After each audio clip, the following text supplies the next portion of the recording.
The Late Night Alternative with Iain Lee on Talk Radio. We have ways of making you talk. There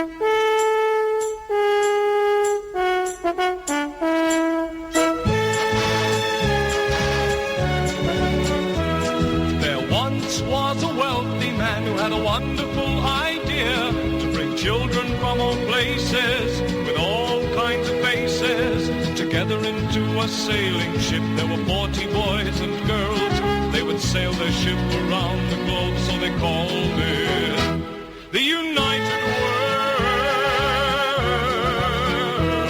World. The ship was just 3 weeks from shore when a hurricane bore it down. The waves were big as mountains. They felt they would surely drown.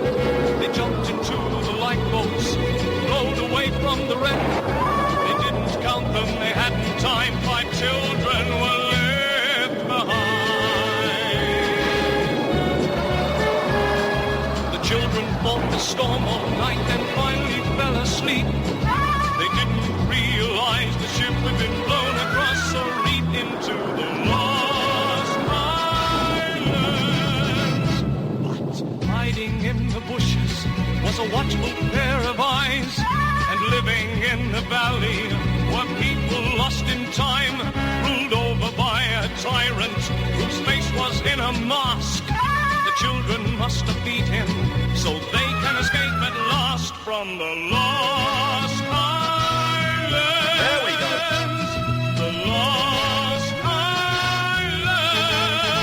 islands. That's the theme tune to Day 5, which is Josh Flanagan, writer, director.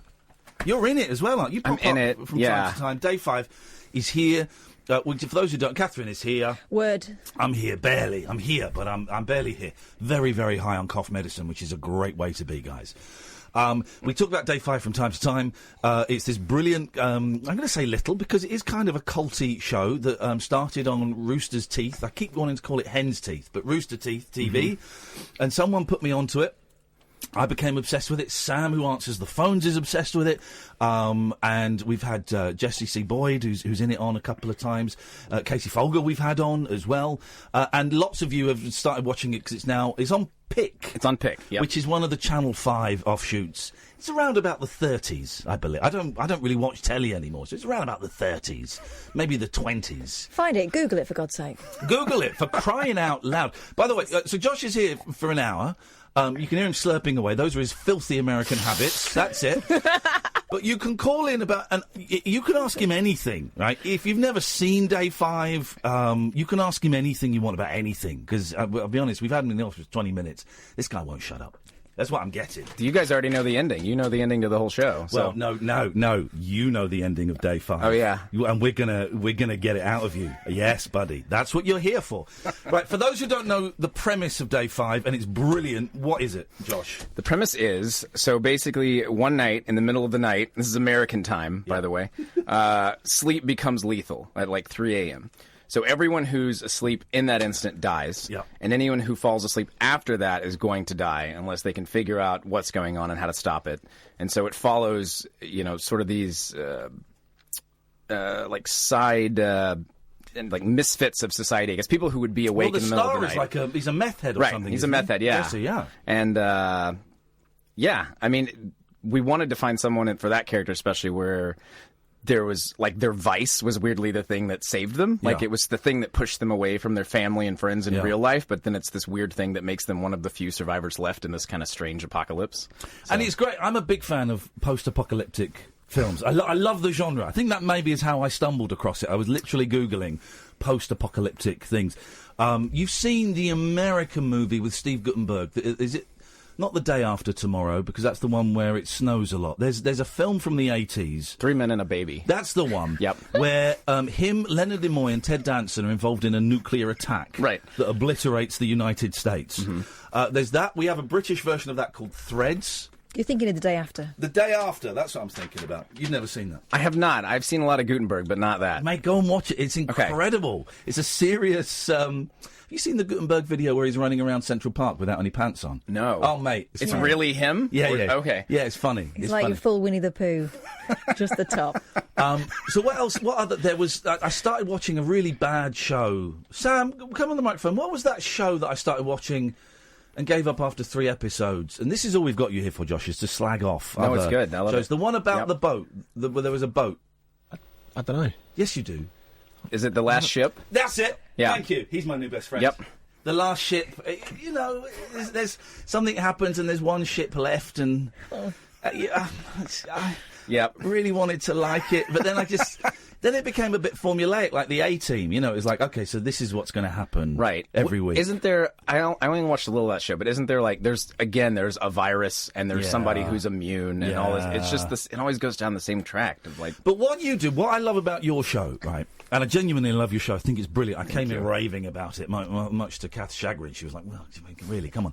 But I love it. That it's kind of a new thing, you know, people dying because they're asleep. Sleep kills you. That's a great little twist on the whole zombie, apocalyptic thing. Yeah. It's really funny. It's really well written. And the seasons... sorry, guys, I'm speaking American. The series... are only... The first one you were saying is 6 episodes. The second one is 8. Is 8, yep. That is great, because, I was a big fan of Lost. But you get like 18, 20 episodes in that, and they're padding those things out. When you've got 6 episodes to tell a series arc, you've got no room to pad. Yeah, it's got to be lean. You have to be efficient with the storytelling. You have to make the scenes matter. I mean, we face a lot of budget constraints. I mean, we're basically... I think every episode of Day 5 is about 1/10 of the budget of a Walking Dead. Wow. So we have to be just really, really efficient with what we can show, and sometimes... I think more times than not that actually works out better than showing some big crazy scene. It's like showing the aftermath or showing, right before it or drawing tension other ways. The problem I have with The Walking Dead is that the main actor is English. Yeah. And he played a guy called Egg. Do you remember? I remember him. What was it in This Life? He was Egg. So you can't watch that and see him as a tough American sheriff because he's Egg. Because we've seen him screwing up his love life. Yeah, as Egg. Being a bit rubbish. CJ's on the line. CJ, I've got to warn you, Josh, is a sexual pervert. You might want to put your headphones on. Okay. But don't let them touch your ears, because this guy's a deviant. Okay. And that's not even a joke. There you go, you see? That was one just popping out. Good evening, CJ. Good evening. Day 5, can I just say, is absolutely fantastic. Right. Really, really, really enjoyed the show. It's really good. Thank you. And I mean, I've seen things like Walking Dead. I couldn't get into The Walking Dead. Same with The Last Ship. But Day 5, fantastic. The acting is great. The funny sides of it, the character development, it's brilliant. So. Thank you so much. Is that it? You just want to suck up to him? It's working. CJ, I tell you, man, if you're after a part in it, I'm afraid there's 2 British parts up for grabs, and they're pretty much gone. Taken. They're pretty much gone. Damn it. Damn it. Anything else? No, that's it. Do you make love while you're watching it?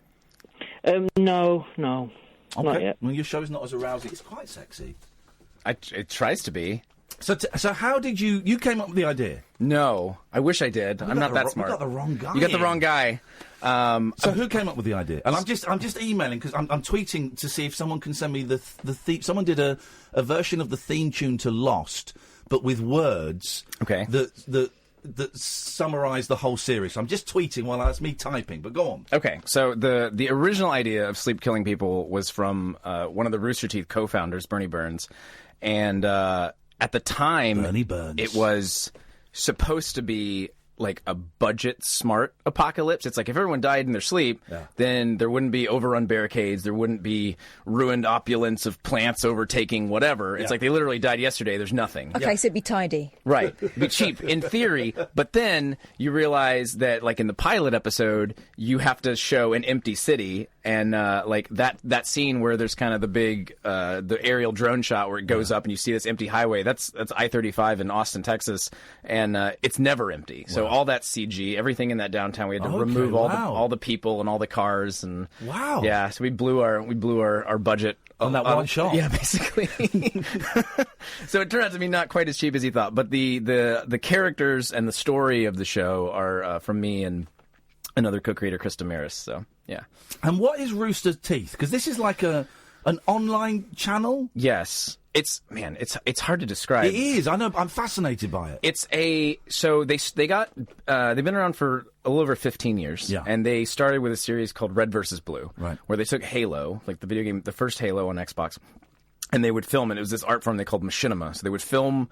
They would play multiplayer, and they would use one of the players as the camera, and they would put two guys, and if they found if they kind of tapped the remote, their head would kind of nod. You've seen this, Sam? Have you seen it? He's nodding wildly. Yeah. And then they would go in and they would edit it and they would add voices. Oh, mate. And so and no one had ever done that. So it kind of spawned this small thing, and this is pre-YouTube. So they upload this thing online, and it goes viral back, which was file sharing back then. And I think that month they got a bill from their provider for like $15,000. We're like, here's all the people that downloaded. Now you owe us all this money. Wow. And they're like, cool.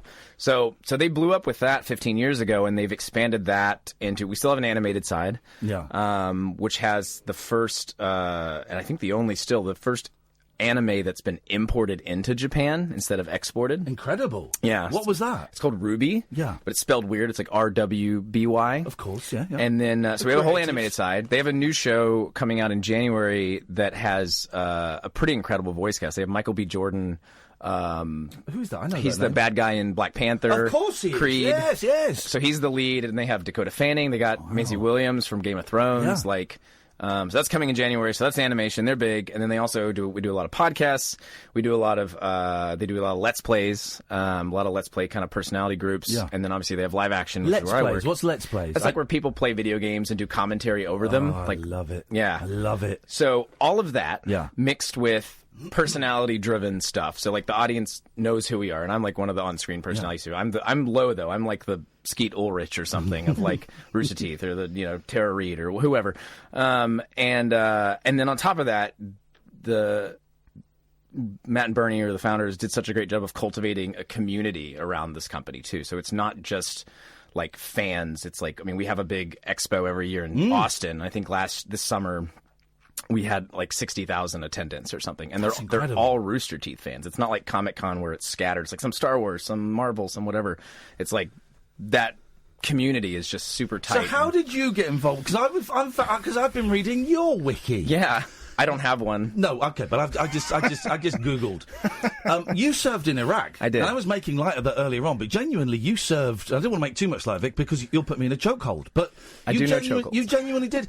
So how did you end up there? Okay. And then make the move into television? What was that kind of journey? So I graduated high school in 2002. And two things happened my senior year. One, I got a camcorder for Christmas, which I was poor growing up. So I finally got a camera. I shot a movie in camera that night, edited in camera. Oh, that night. I love it. It was about a Curious George doll bludgeoning my brother to death with a golf club. That's a beautiful image. It is. It's great.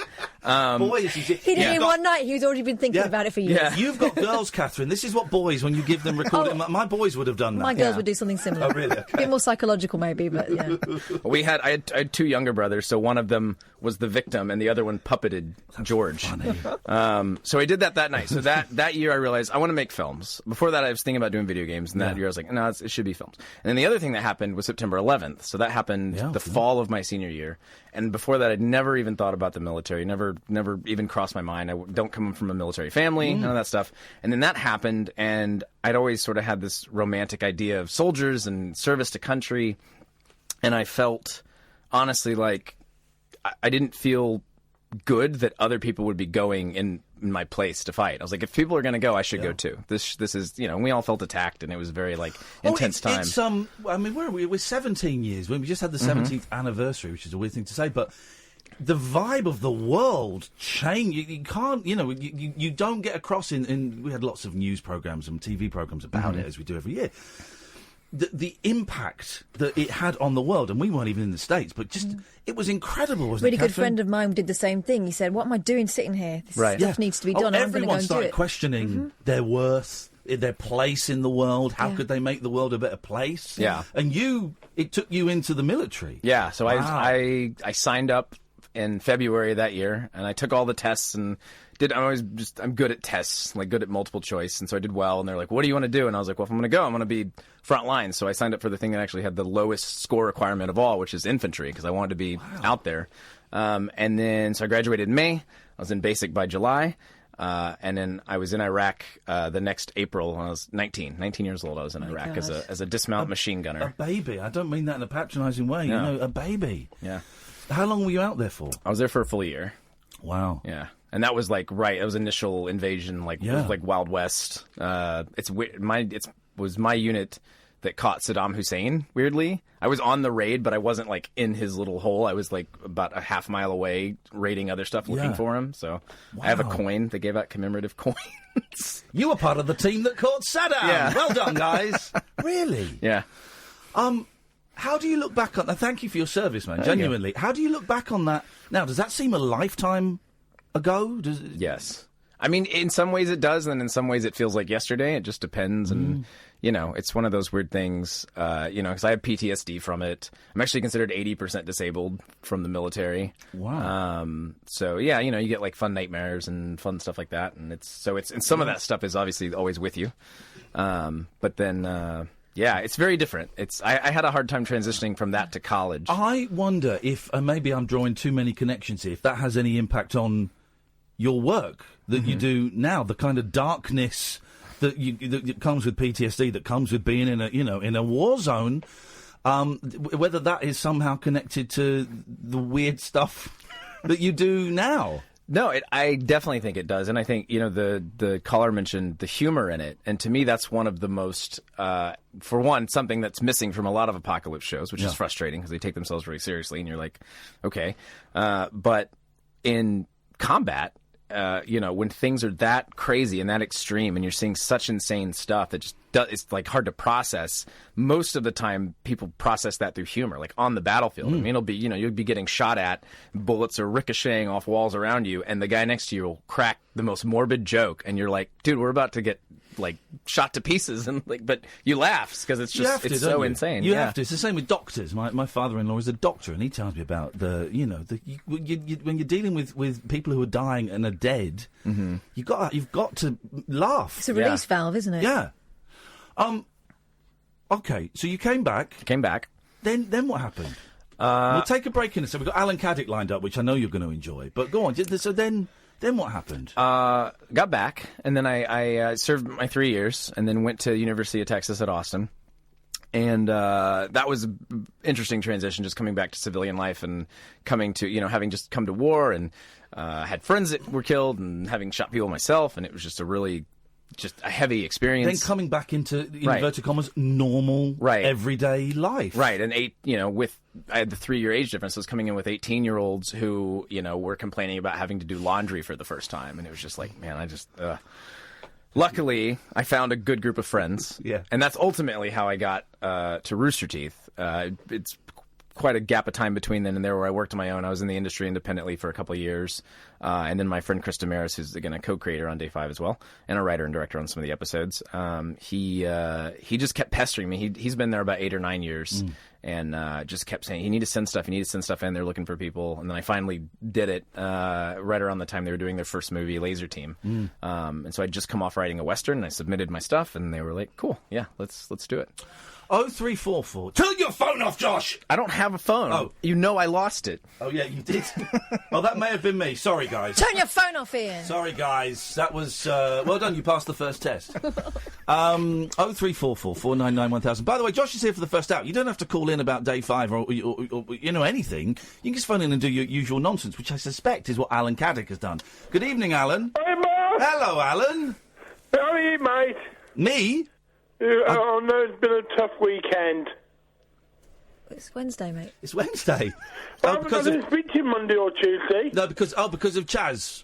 Yeah. One of Britain's most loved singers. Okay. And also the father-in-law of a good friend of mine, a guy called Chaz from the band Chaz and Dave. The most English band you could ever see. Two old men with beards, braces, and are playing the piano and Black singing. caps. Good chap. Well, anyway, Chaz passed away at the weekend, which is really, really sad. He's kind of a British legend, and Alan very sensitively broke the news to me. Luckily, I'd heard before; otherwise, it would have been a blow to the guts. I'm all right, thank you, Alan. We had my friend Paul Garner on the other night talking about Chaz, so that was lovely. That's good. I thought you'd have played Snooker Loopy at the start of the show. Nah. Have you seen Day 5? I've heard, no, I haven't. This is new to me. Well, you've not been listening that intently then, because we go on about it all the flipping time.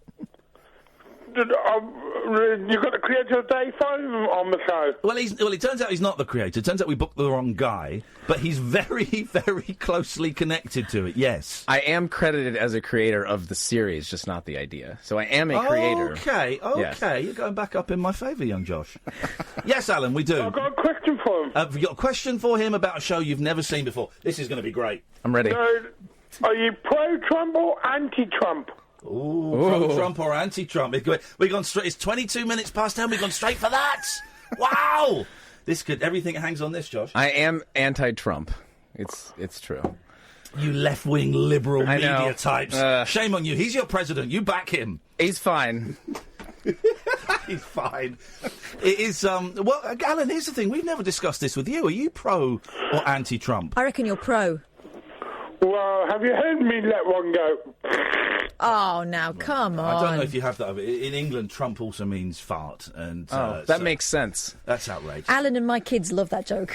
Let's have a little break. Brad, we'll come to you in a second. 0344 499 1000. This is Talk Radio.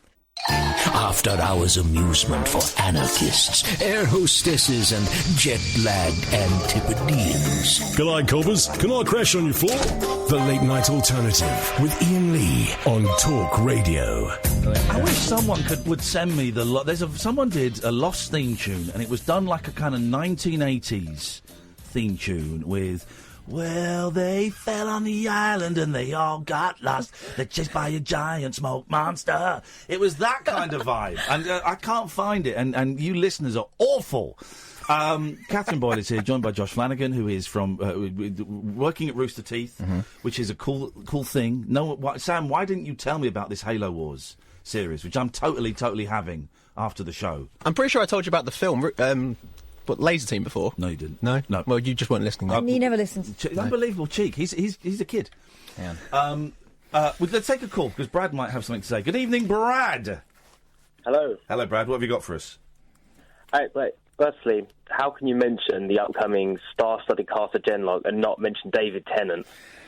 You're right. David Tennant is also on Genlock. I'm sorry. Wow. I forgot where I was. Wow. It's kicking off. It's very tense. Yes. With, massive Britain. You didn't leave him off the list. Secondly, also, so great that you're bringing some of the, because I've been a Rooster Teeth fan for years. Oh, awesome! Great you're bringing some of the stuff to British TV. Is there a plan in work to keep doing that in the future? Because I know you've got Arizona Circle, an upcoming sketch show, and a few other big production shows. So Day 5 is on Pick. It is. Yep. Is that the first time Rooster Teeth have had a show on British TV? Yes. Wow. I think the first time we ever had it show on any broadcast. Wow. TV. Yeah. That's incredible. And we've seen it trailed. We've seen it on trailed a few times, and have had people since Jesse came on. Yeah. I think he was drunk. Jesse came on. People who said, "I'd never seen this before, but I love it." So yeah. Is any more stuff going to come over here? I hope so. I mean, I can't think of anything that's currently being negotiated. I mean, even Day 5 only has the first season over here right now. We've made 2 seasons. So hopefully season 1 does good enough where they bring season 2. Arizona Circle is a sketch show we just released last week on Rooster Teeth. Okay. It's like a half-hour sketch comedy show, sort of a mashup of some British influence, because we're big Monty Python fans. And some Kids in the Hall, and we love Kids in the Hall. Yep. Oh man, everything comes around to Kids in the Hall. We had a few weeks ago. We had Stephen Page in, who used to be in Bare Naked Ladies. Yeah, and he brought his new little band with him. And there's a guy called Kevin Fox on the cello, and there's a guy called Craig Northey on guitar. And we're kind of chatting. They're all from Canada, and it turns out that Craig is the musical advisor and has been for the last 15 years for the Kids in the Hall. Ooh. And there's talk of them doing a show for Netflix, and that gets me horny. Yeah. So anything... Sorry, my ears pricked up. So anything that cites Kids in the Hall or Mr. Show or something like that as an influence, I'm in. I'll send it to you. You can, please do, man. You can weigh in. Did you ever watch Mr. Show with David Cross and Bob I did, yeah. Odenkirk? And then I watched when they rebooted on Netflix, too. It was all right. Yeah, it was all right. Reboots on Netflix, they were all right. But today, I was watching The Post, the Meryl Streep the Spielberg and movie. Tom Hanks film, right? And there's a bit, and I'm going, I recognise that voice, and it's David Cross. Yep. And then he goes into a room, and he stood next to Bob Odenkirk. And suddenly, who are the stars of this very funny, rude sketch show, Mr. Show. And suddenly I can't watch this scene because it now looks like they're doing one of their spoofs. Right. Of a very serious thing. And somehow they've managed to persuade Tom Hanks to appear in this sketch with them. I couldn't watch it. It's ridiculous. Brad, what do you kind of watch lots of stuff on Rooster Teeth then? I do, yeah. I've done for years. I think it's an easy way of because Rooster Teeth, as you said, it's a community. Like everyone there, like they care about the fans and they make stuff for the fans, which I think is the difference between mainstream television where they make stuff to make money. I mean, essentially they do that because it's a business, but things are designed for their audience because they have their audience already. So I think that's why I like. How did you find it? Because I stumbled across it by accident or someone recommended, but I hadn't heard of it. So how did you find out about it so long ago? I think most of the ways out, it was just a viral video, just one video that ends up on YouTube that gets spread around your friends, and then 10 years later, they're still making stuff, so... Okay, all right. Hey, nice one, Brad. Listen, thanks for calling in, man. Hey, thanks a lot. Ta-ta. What a nice guy. I bet you have nice fans. I do. I bet it attracts nice, thoughtful, intelligent people. Mostly. Do you know what I mean by that? Yes. Wait, but where is this going somewhere? No, it's going nowhere. Okay. That's it. No, honestly, there's no catch. Because quite often sci-fi, because it's niche, and it could be described by some people, Rooster Teeth and Day 5, could be described by some people, and this isn't an insult, as kind of nerdy or geeky. It's very geeky. I'm a geek, and I'm proud of that. And geeks and nerds tend to be nice, grateful, that's the word I'm looking for, grateful people that someone is investing so much time and effort into creating a show for them. You know, Day 5 Day 5's never going to get 20 million viewers on a Saturday night, but the hardcore fans that have discovered it and love it are grateful that it exists. I mean, there is such thing as the angry geek. I mean, look what happened with Ghostbusters before anyone had even seen it. Oh, yeah. And Star Wars, people get crazy about it. Well, Star Wars sucks. That's why they get angry about it, because it's just a waste of time. That's a fair point. It's just Star Wars is a waste of... No, you're right. There is the whole Gamergate thing, and there is a kind of a dark side of geekdom, but, my people is good. Is good people. Now, Day 5, you've done 2 seasons. You're saying, fingers crossed, if the checks get signed, season 3 starts early next year. Yes. How many seasons are there going to be? Is it going to... And I know the answer to this, we chatted about this, but I want the listeners to know. Okay. Is it going to be one of those things where it goes on and on and on, and then the TV network says, right, this is your last series, and so you've got to wrap everything up, or have you got an arc? I do have an arc. It's at least 4 seasons. Yeah. And one of the things, like, we know the end game, and I assured you earlier... So you know the point you're working to? Yes, I know what the end is, and This is great. It's not a Battlestar Galactica, it's not a Lost. I think it will be very satisfying when we get there.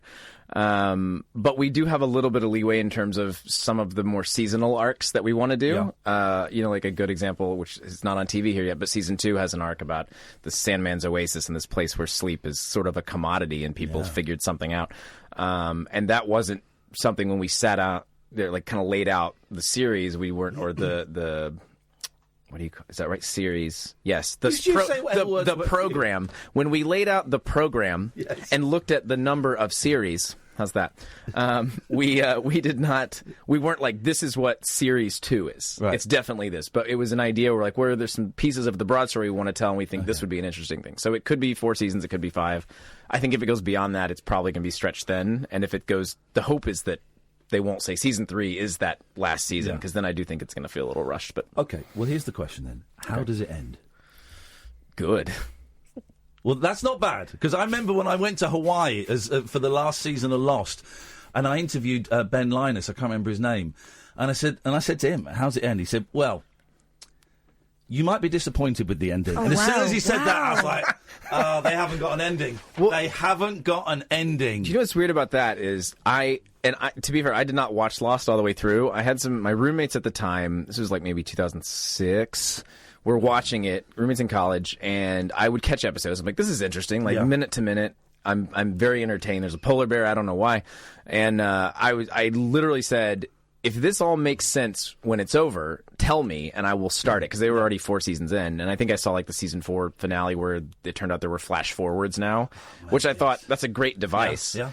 And ultimately they told me no, it didn't make sense. But I do remember the press announcement. I think it was when they started doing season 5. It was who's the guy? Jack? No, who's the writer? Damon Lindelof. Oh yeah. He was like, this is only four series in, and he goes, we know the exact story we want to tell, and it's 7 series, 7 seasons.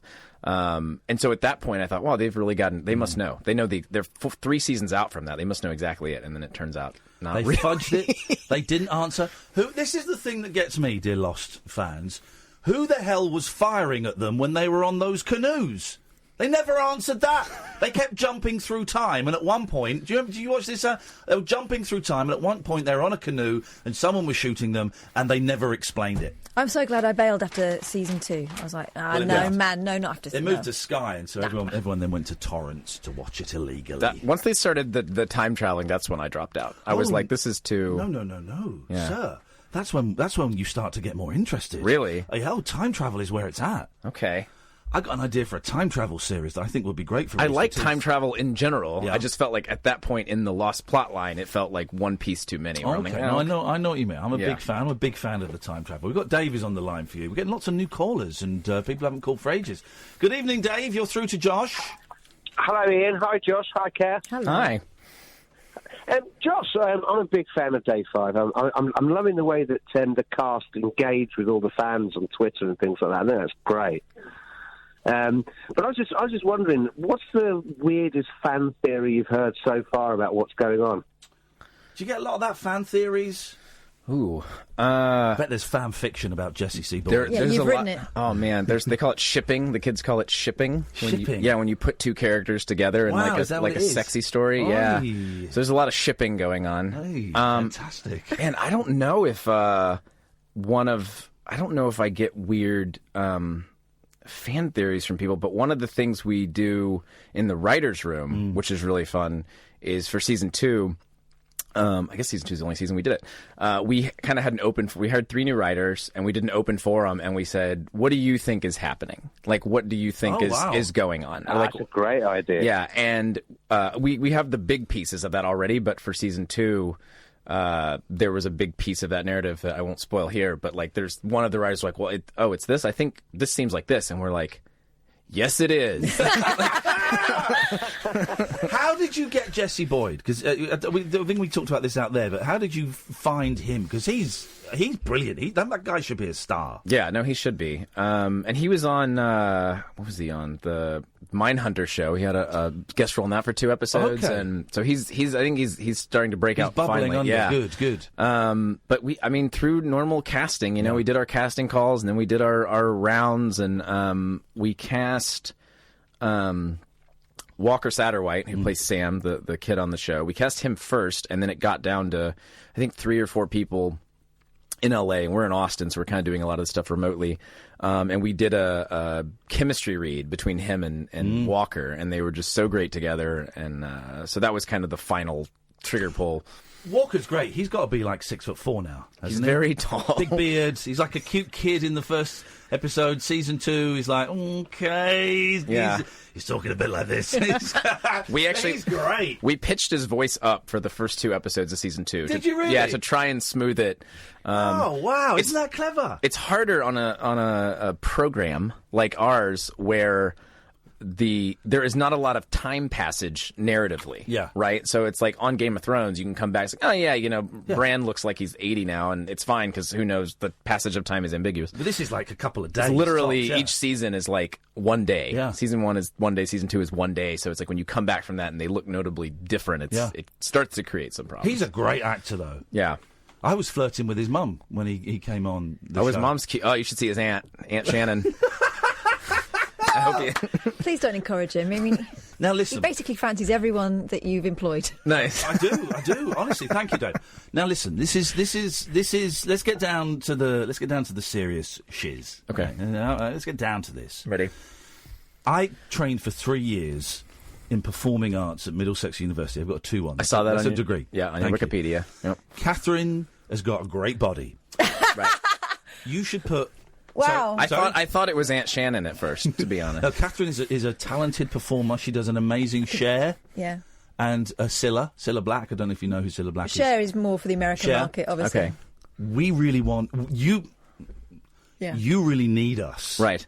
to be in season 3 of Day 5. You need this because okay, it's on Pick TV over here. Who the hell sees what even is that? If we were on this, and now I've been in the jungle, I'm a big star. Your British audience is it's going to go straight up there. Yeah. So what? So Do you want me to commit right now to having you in? Do you want me to say you will be in season 3 on the air?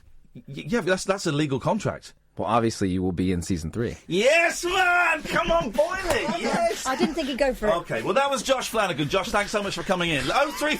All I had to do was buy him biscuits. We were kind of thinking. We talked about this the other day. And I'm not putting you on the spot now, but that is a contract, and clip that, please clip that, Sam, and send it to my lawyer. But we were kind of thinking. We did the show from New York last year for a week. We paid for it, and we went to New York, and we met people, and we hung out. We're kind of thinking of coming out to your set for a week. Do it. And doing the show from your set. And obviously, so you film it in LA or Austin? In Austin. Okay. So we did the whole... You're like, never mind. No, I've not been to the home of country music, apart from Nashville. Yeah, I was gonna, yeah. The second, the holiday home of country music. Yes. But we were kind of thinking we couldn't really afford it this year because of divorce and buying houses and things. But we were thinking next year, let's go out to America again. Let's tie it in with something. Let's go to Austin. Okay. And let's go and We can talk like that. Sorry? That's how they talk out there. Sure is. Listen to me. That's not how.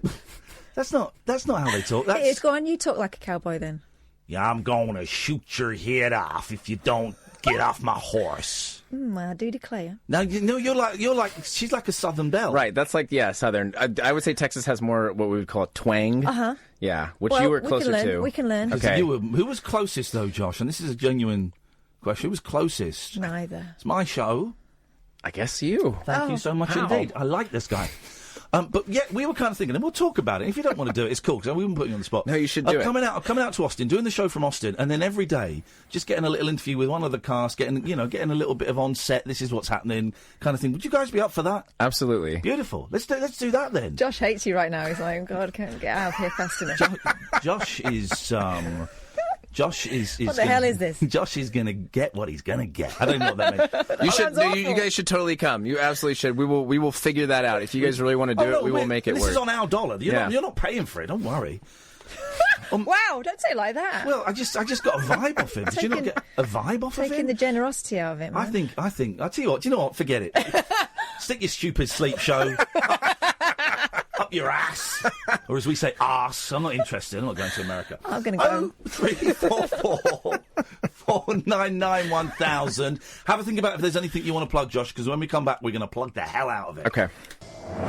Dead of Night Discourse for disco queens, I'm related to Jed Wood and Dolly Parton. dairy farmers, and distant fathers. Yeah, whatever. The Late Night Alternative with Iain Lee. Doing lots of things that we don't know about, we can't control. On Talk Radio. Yeah, it's great.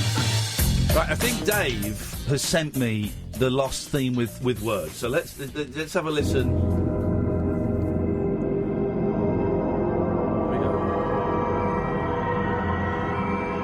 They are lost on a magical island and nobody knows where they are.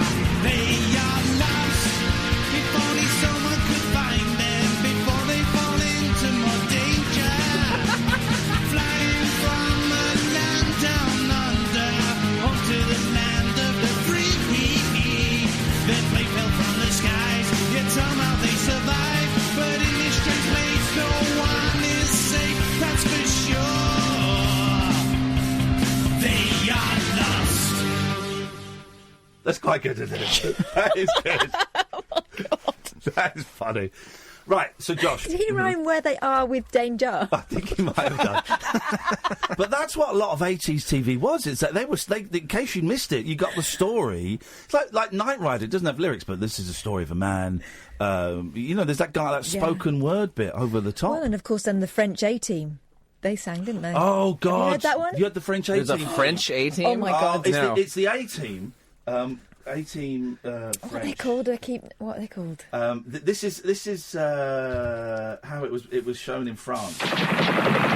Accusés d'un vol qu'ils n'ont pas commis, n'ayant aucun moyen d'en faire la preuve, ils fuient sans cesse devant leurs poursuivants. Pour subsister, ils emploient leurs compétences. Quand la loi ne peut plus rien pour vous, il vous reste un recours, un seul, l'agence tout risque.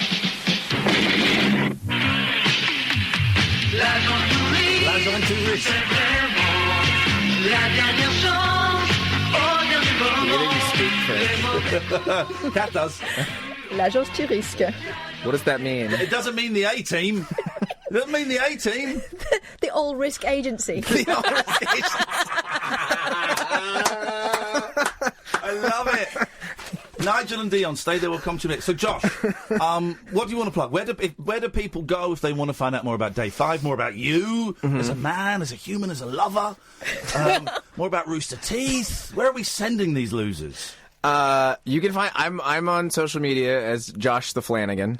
I'm on Twitter and Instagram. It's weird. You joke about learning about my sex times, but there is one of my highest viewed videos through Rooster Teeth on YouTube is an animated short where I tell the story of this threesome that's just like just gets it's crazy, but in like a funny way. It's not like weird. Followed. It is weird, but it's good. Yeah, Google that.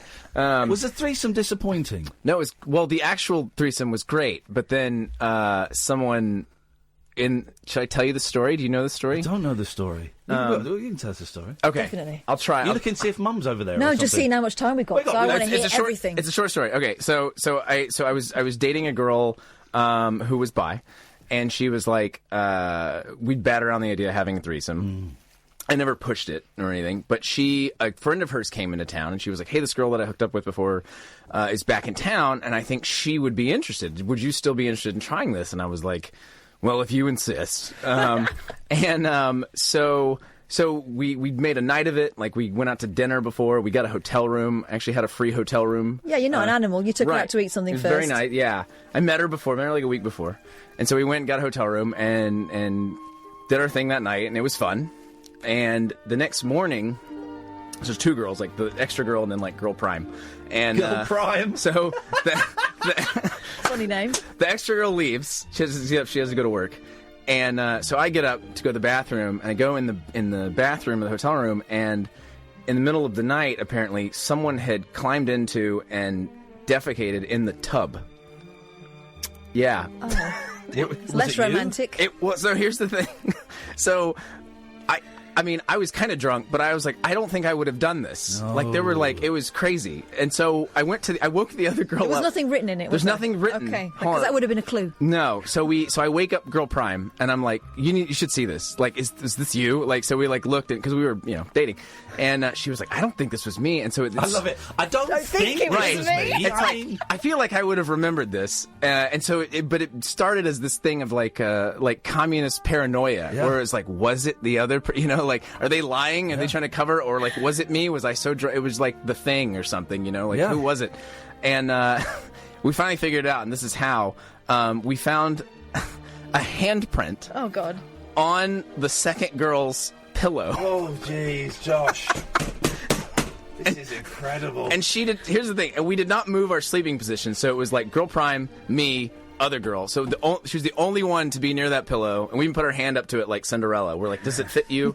But you really, in that moment, you really feel like Sherlock. You're like, oh my God, I've solved the mystery of this, of the bathtub. Who did a shit in the bath? Right.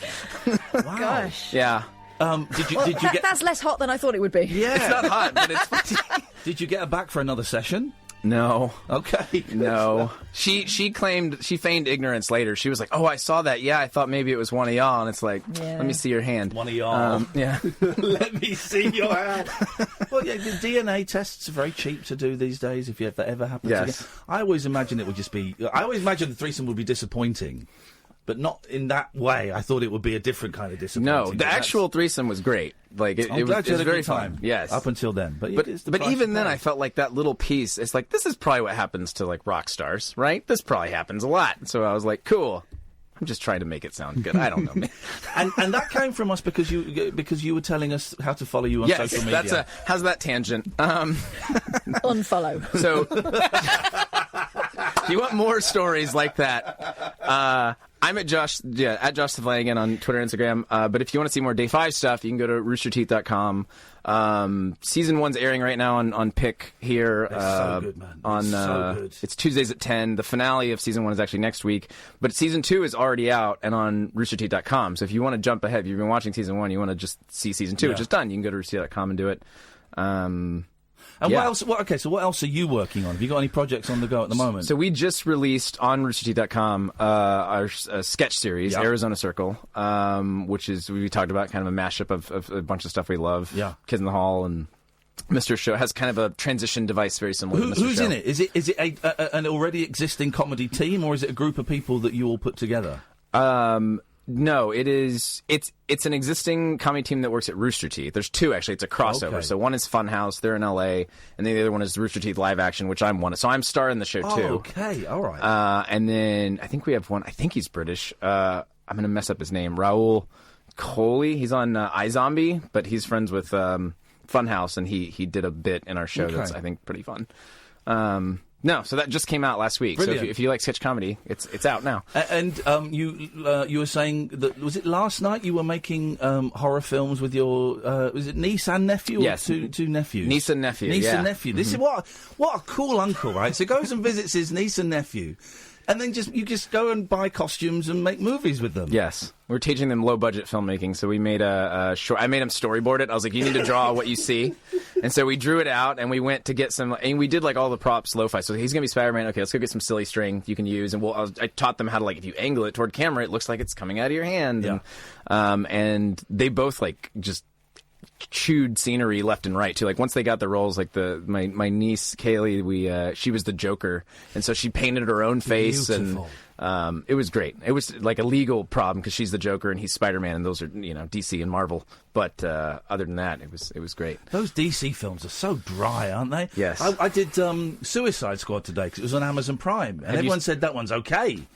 No, it's not. It's arguably the worst, I think. Yeah, it's I felt sorry for Will Smith, because I like Will Smith. I think he's good, and he lightens everything. Doesn't lighten this. He's dragged down by the tedium within that movie. Well, you can tell that's a movie by committee, too, because halfway through it, you have no idea what's going on. You're like, oh, this is like rewrites from hell, basically. You don't know what's going on, and two of the superheroes, the Aussie guy with the boomerang and the crocodile guy, they don't do anything. No. It's Harley Quinn and Will Smith. That's it. It's their movie, and the others are kind of just there hanging out. I thought it was a terrible movie. Didn't get through Batman because I want to like them, because I like superhero movies, and my kids love The Flash. The Flash is their favourite superhero. Yeah. But the movies just suck. Yeah. My mom is a huge fan of the movie, but I think it's just because of Justice League specifically. Right. But I think it's because of Jason Momoa. She just has a huge crush on him. Yeah. And so, yeah. Disappointing. Movies? You're going to move into movies? There's no chance of a Day 5 movie or anything, is there? It's something we've talked about in terms of possibly wrapping the series if for whatever reason, like, future seasons don't work out. I mean, I think it'd be fun to do a movie just standalone of that similar premise. Well, the movie... What's his name? I forgot his name already. Out there? Yes. Sam. Sam. Sam? Is it Sam? Yeah. It's probably Sam. Yeah. The movie Sam mentioned, Laser Team. I was a writer and editor on that. Right. It's okay. But I'm hoping to do some more movies. I have a stack of scripts. I just have to figure out how to get them made. Movies are tougher than TV because that's money. That is money. Although saying that, I told you last week I met Tommy Wiseau, and man, that was an experience. Yeah, I got bumped. You're like, you come in, never mind. Yeah. Tommy Wiseau, and I'm like, cool, man. Yeah, totally. Their new film looks great. Uh-huh. It's too long. It's too long. What's it? It's called, like frenemies or something. Best Friends Part 1. Part 2's coming out next year. But isn't the R in like parentheses? Yeah. So it could be Best Fiends. Yeah. And it looks great, and it's lovely seeing those two back together. That's what that's what it is what you want to see. Yeah. But there's loads of like montages where there's no dialogue. You think, come on, man, we want to hear Tommy say something. You know? Yeah, we want to hear Tommy say something. That's what we're there for. Right, Josh, lovely to see you. Thank you. You're off to Normandy. Yep. Just to kick some ass. Pretty much, yeah, just relive any war I can. We didn't get to talk about beards, which is disappointing. I'll send you a series of emails. Okay. I don't believe you lost your phone. You just got bored of my dick pics on WhatsApp. That's what that was. Well, I re-downloaded them on my iPad, so not really. Josh, it's so nice to meet you. Day 5, if you want to go and, check it out, is a great show. Rooster Teeth is a great website and channel. This is the Late Night Alternative. Denise, Nigel, stay there. I'll come to you in a bit. 0344 499 1000. This is Talk Radio. The Late Night Alternative with Iain Lee on Talk Radio. We have ways of making you talk. I'm all thumbs, no action, attention deficit distraction. My brain operates on a fraction. All thumbs, no human interaction. I speak in typos, predictive texting. I spell checked it. I stand autocorrected. I unplug your life support to make an outlet for my iPhone, and then you died. Asterisk then you died. Aristocrat. I unplug your life support to make an outlet for my iPhone, and then you died. Asterisk then you died. Bring your life back. Emoji. Y-O-U apostrophe R-E. Your own very worst best friend to me. Emoji. T-H-E-Y apostrophe R-E. Predictive text, spell checked it. I stand auto-corrected. I unplug your life support to make an outlet for my iPhone, and then you died. Asterisk then you died. Aristocrat. I unplug your life support to make an outlet for my iPhone, and then you died. Asterisk then you died. Bring your life back. We defy the FaceTime continuum. We defy the FaceTime continuum. I'm speaking typo, predictive texting. I spell checked it. Asterisk. I stand autocorrected. I unplug your life support to make an outlet for my iPhone, and then you died. And then you died. I unplug your life support to make an outlet for my iPhone, and then you died. And then you died. I unplug your life support to make an outlet for my iPhone, and then you died. And then you died. I unplug your life support to make an outlet for my iPhone, and then you died. And then you died. I unplug your life support to make an outlet for my iPhone, and then you died. Asterisk then you died. Aristocrat. I unplug your life support to make an outlet for my iPhone, and then you died. Asterisk then you died. Bring your life back. Emoji. What a nice man. What a handsome man. 10 years younger than me and achieved 10 times more than I'll ever achieve. Thank you, Josh. Here's the thing, right? During the break, me and Kath said to him, look, we're serious about maybe coming out one week next year, and we might as well make it, come and see you guys. He said, OK, well, we'll sort out the bit in the show. And we kind of laughed. He went, no, I'm serious. We'll get you a walk-on part in the show. Me and Kath are going to be in Day 5. One of my favourite shows. The next best thing would be the monkey saying, come up on stage and sing with us. That's not possible. Actually, that happened. I did that. Anyway. Sorry, I'm sucking a cough sweet. Got a terrible cough. I felt lousy all day. Can't sleep. Terrible cough. Chest is killing me. My legs are aching. But here's the thing. Thank you to my brother-in-law, Ivan, for giving me the confidence. Thank you to YouTube for giving me the knowledge. Today, at the age of 45, for the first time ever, I drilled 2 holes in the wall and I put some rule plugs in and they fitted. And then I put some screws in and I hung a very heavy picture. I did it. I had a drill delivered yesterday and some bits and the spirit level. And I hung a very heavy picture and I hung some flying ducks. So I did it. You can sit there now.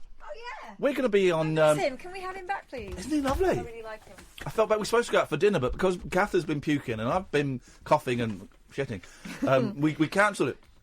And I was going to take tonight off. If he hadn't been booked tonight, I'd have taken tonight off, but I didn't want to miss him. I was just saying, during the break, he said, I'm serious about getting you guys apart in day 5. We're going to have a little walk on park. Isn't that incredible? In day 5. You might see us in the background shuffling around or dying. Sam said we might get killed. Or we might be, I don't know, talking, and that silent talking, rhubarb.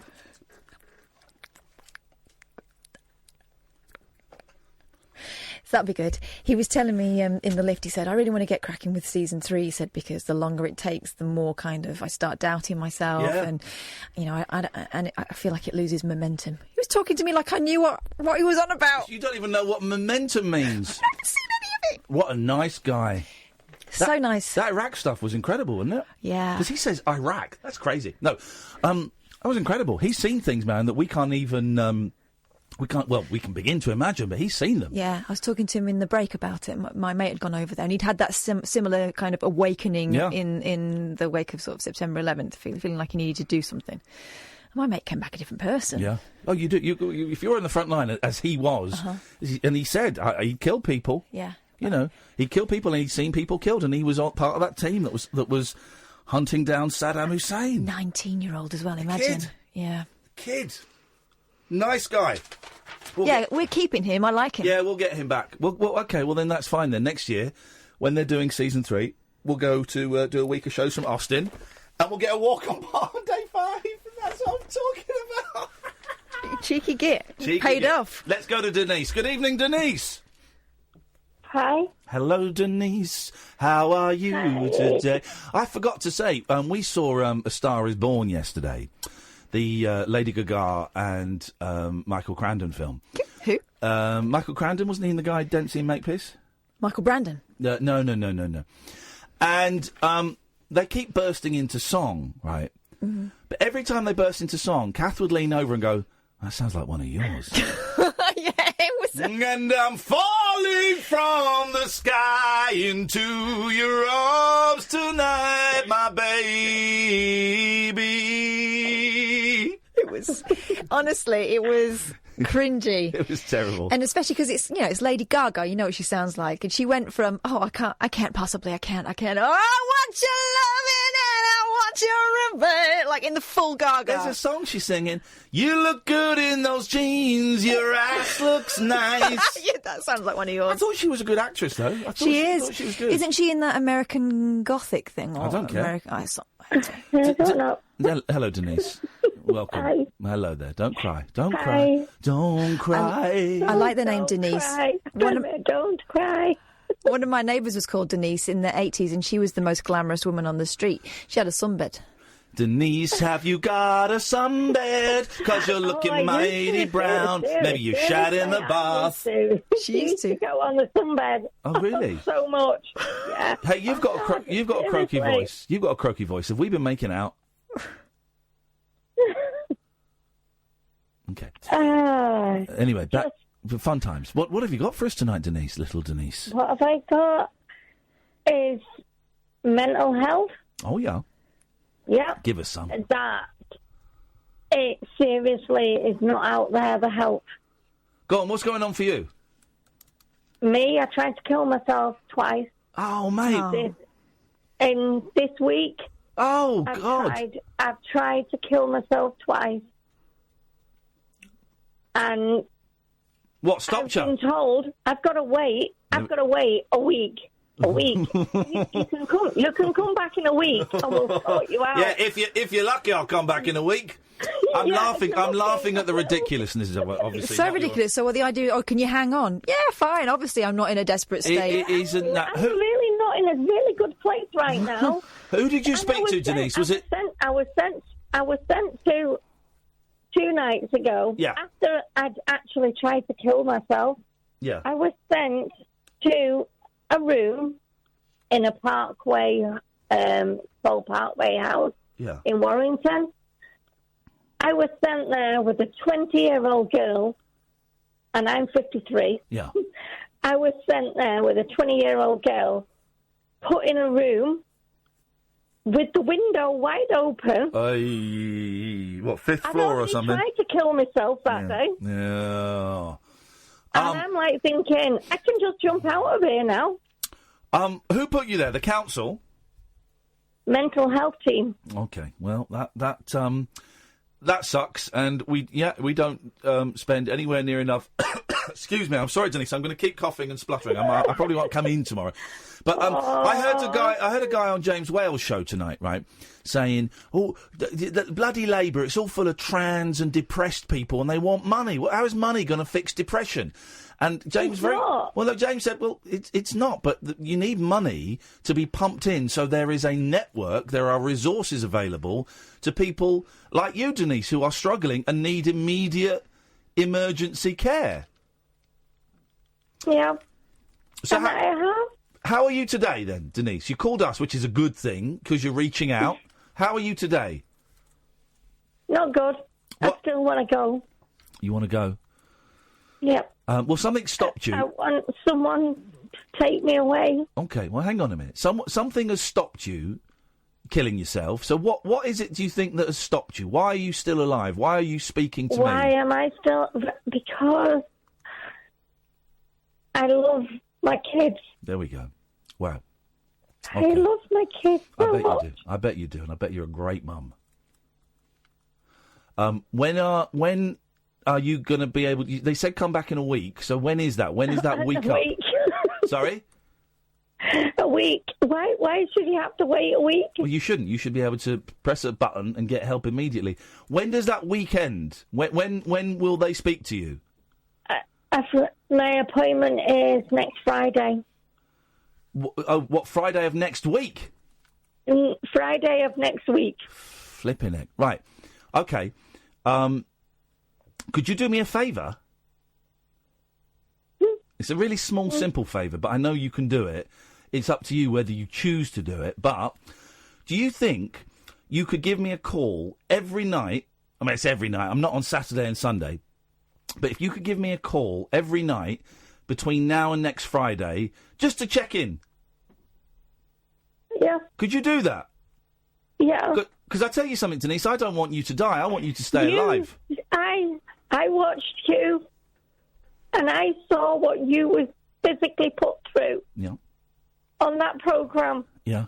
You didn't deserve what you was subjected to. Well, listen, try not to get upset about me. You didn't deserve that. Well, no, I didn't, but I'm fine.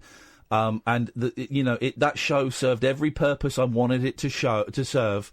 I don't want you to die, Denise. I want you to very, very much to stay alive. And I think I bet your kids want you to stay alive. They do. Of course they do. My daughter said it yesterday. Good. She went, Mum, I don't want you to die. Good. Well, then all we got to do, and I say all, even though I know this is tough, all you've got to do is make it to next Friday of next week. That's it. That's all you got to do. Do you think you can do that? Brush myself. I even said it today. Pick yourself up. Dust yourself down. Start all over again. It don't work like that, though, does it? Pull your socks up. No, it doesn't work like that. Cheer up. Because sometimes you shut out. Yeah, it doesn't work like that, and people that don't get it. And that is what, when I was talking to them, they said, unless you've been through it, you will never understand it. Denise, what are you? Have you got anything nice planned for tomorrow? No. No. Can you go to like the pictures or something tomorrow? I probably could, yeah. There is a film that I want to see. I can't even remember what it's called. What's it about? What film is it? If it's A Star Is Born, I'd save your money. You will end up topping yourself if you see that. I can't think what the film's called. If you see A Star Is Born, Denise, that is going to push you over the edge. So I forbid you. You do not have my permission to go and see that because I want you to stay alive. All right? Well, can you? No, it's the woman. She was jumping down. She was doing the same. Can't remember what the film's called. A film about? She's jumping down the street, trying to kill herself. Oh God! Well, what film is that? I can't remember the film. Oh, can't remember what it's called. Hang on, let's see what films are on now. Films that. This is like a conversation with my mum, and she'll say, thingy, what's it? A Simple Favour, The Nun, Crazy Rich Asians, Mamma Mia. No, Mile she was 22. a woman. The Meg. They said, seriously, Mum, your mum's at it again. She's going down the street on a bouncy castle. Is it The Meg? Call him a space hopper. The Meg. The Meg's about a big shark, isn't it? But it's a woman shark, and it may involve a space hopper. I don't know. I can't help you here. No, you can't. There's no such film. You've dreamt this film. Sounds good, though. I want to see it. It does sound wicked, actually. It is a good film. I've seen the clips.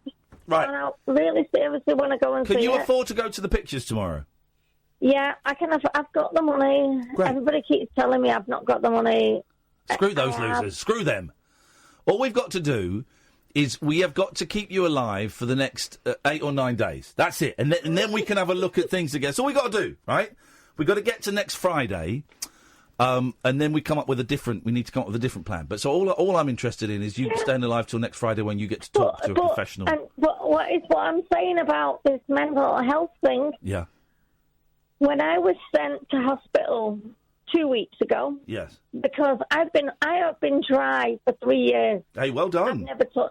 I've not touched alcohol, and I reached out in desperation to try and kill myself. But when I was put in A&E, I was sent home in my dressing gown, you know, the hospital gown that they give you. Not the one where they can see your bum? Yeah. Oh, the God. One that you can, What a the shock. one that you can see your bum. Hey. The one that doesn't even fasten up the back. What is that about?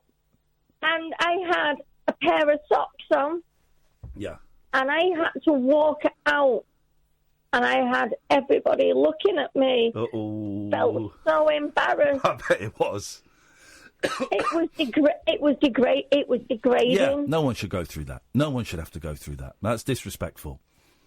That is the word I was looking for. Yeah, no one should have to go through that. You're and then a wonderful human when I was waiting in the morning, I heard she was doing. Obviously, she'd finished her shift. Yeah. And she went, Denise Jackson is in cubicle 3. She's waiting for her ECG, but she's alcohol dependent. And I seriously haven't got the time for these people. Oh. Well, that's not very caring. Let's give her the benefit of the doubt. Maybe she'd had a long shift and was tired. Maybe she'd had a personal history. But you know that getting drunk isn't going to help anything. You know that, don't you? I do know that. Good. I've been, like I said to my family, I've been drinking it, but been throwing it up. Yeah. Because I can't take it Have anymore. you been drinking it now? No, I've not had anything today. When did you last have a drink, love? About 8 o'clock this morning. Okay. Tell you what we're going And to my do. body is craving. Right. I know. I was told your body is going to crave it. Okay, I tell you what we're going to do, Denise. I'm going to come and have a little chat with you outside. Is that all right if I just take you off air and have a little chat with you and Kath? We'll play some ads and then you can talk to Nigel. Yeah, sure, no Is that problem. all right? Denise, stay there. It's going to go quiet for a second. I'm going to have a little chat and just give you a couple of numbers and things. And I just want to make sure you're okay. And we'll talk off air. But so just stay there. This is Talk Radio. Tales of mystery and imagination on the radio show that does things differently. Dolly Parton, I listen to her records all day long. The Late Night Alternative with Iain Lee. I'm a nut job, but not that kind of nut job. On Talk Radio. Honest to God, it's the new Breaking Bad. Oh, no. Well, it says with Iain Lee, he's just nipped next door to have a quick word with Denise. So I'm here talking to Nigel. Hey, Nigel. Oh. Hi, Catherine. You all right, Treacle? How are you doing today? I'll tell you in a minute. I'll just what do you think of this? Hang on. Hello, it's Mrs. Doubtfire here. What do you think of the speakers? Does it sound okay? Well, I mean, yeah, it sounds. Is that a new rig you got there? No, that was it. I used to do Mrs. Doubtfire in this sort of hello, this is Mrs. Doubtfire. I've been shopping today. Why is she down a well? It's a good voice, though, isn't it? It's a really good voice. You've been practicing it. But I do Roger Moore as well. Go on. Hello, my name is Roger Moore. Because he's a bit deeper, isn't he? He is, yeah. His voice is very deep. Very deep. I was James Bond once, wasn't I? Yes, I was. Yes, he was. Was that okay? It's really good. Can you do the eyebrow? Well, you can't see me. Just tell me yes or no. No. No, I can't either. My mum can do I it. used to like him in The Saints. You know the old Saints? Yeah. Did you watch the run sometimes? Yeah, I did. He was very handsome, wasn't he, when he was a young man? He was really good looking when he was young. Well, he was okay in the James Bond films, but he was quite old. He was 57 in the James Bond films. Wow. That was the one, For Your Eyes Only. Yes. He was 57, I gather, in that one. That's quite old, isn't it, to be a James Bond? It is, but wasn't Sean Connery older? I believe he was. In some of the, yes, the one where he rode that motorbike. Yeah. The last one he did. Because he had to wear a wig, didn't he, Sean Connery? Yeah, a bit, yeah. I didn't know until I read it. Oh, Nigel, it was like a dead rat. I know. But he was bald. I gather he was bald most of his life anyway. I was talking about the MBE medal that me uncle got. Was it MBE or was? Yeah, it was the MBE. Yes, Right. I found the case in the front room because I couldn't find it anywhere, and the medal's not in there. It's been stolen. Oh man. Yeah, and I've got the certificate saying the British Empire award to my uncle and the MBE, but it's been stolen. Oh, Nigel.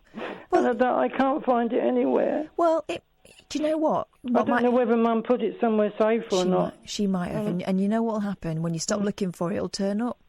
Yeah, but the only place I haven't looked is in where the photos are. Yeah.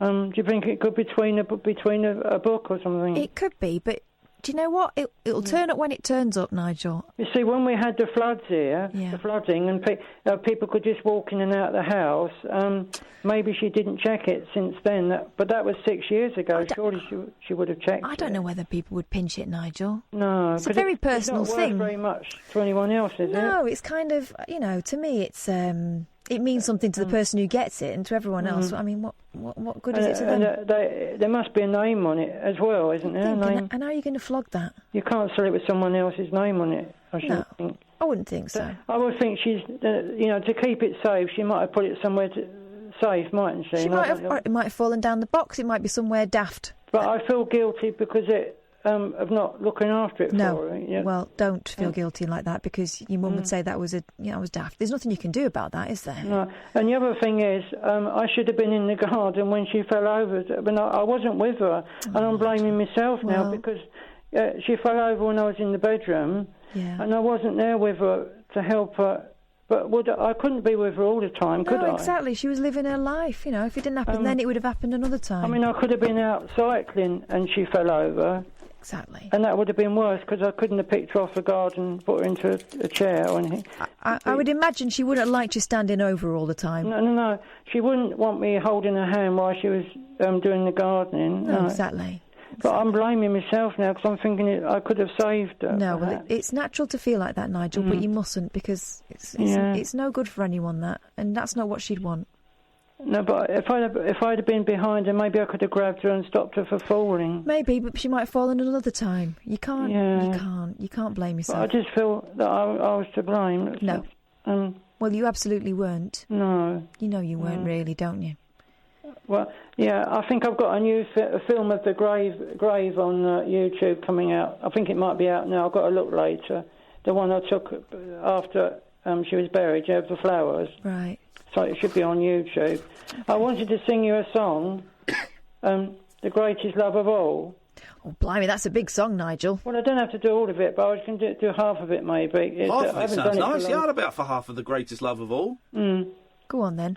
So can I do one more thing? I went to the council offices. Oh, yeah. and I couldn't pay my council tax because they were shut today, and I went all that way for nothing, so I've got to go back on Friday. And I said to them, could I have it reduced or could I not pay it? And she said, no, I've got to pay it, even though I'm living on my own. We was discussing this last night. I've still got to pay the bills, but I haven't been. I'm going to a solicitor. The thing we was talking about was not solicitor. Citizens' advice. Citizens' advice. I've got their number now. Good. And maybe for the later bills that I get, maybe I can get those reduced as well. Go and have a word with them because they know everything, and obviously, unless you're in it, you won't know where to turn. But they know. It's very difficult. I don't know which way to turn at the moment. Well, they'll know stuff, Nigel. Let's have your song, Nigel. I feel like a bit of music would lift the mood. This would cheer me. Pardon? A bit of music would lift the mood. Yeah, it cheers me up as well when I sing. Singing cheers you up, doesn't it? It does. I think. Well, and it scientifically does because it releases endorphins and all kinds of positive drugs in your head. Dolphins. It releases dolphins in your head. Yes. Dolphins. There was in the Thames. There was not a dolphin, but the other whale. thing, a whale. Yeah. They should kill not it. James whale. Hunt it. Hunt it and feed all the hungry children, all the orphan children, all the poor children. Take it to a food bank. That's what I do. Yeah. Did you hear my joke? Not James well. I did hear it, Nigel. We decided to move on. All right, I'll do my song. Go on then. Here we go.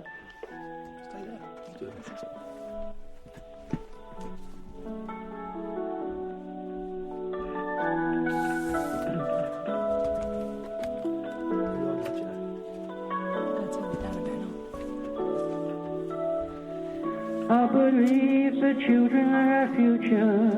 Teach them well and let them lead the way. Show them all the beauty they possess inside. We'll give them a sense of pride to make it easier. Let the children's laughter remind us how we used to be. Everybody's searching for a hero. People need someone to look up to. I never found anyone who fulfilled my needs. Who fulfill my needs. A lonely place to be. So I've learned to depend on me. I decided long ago. Here we go. Never to walk in anyone's shadow.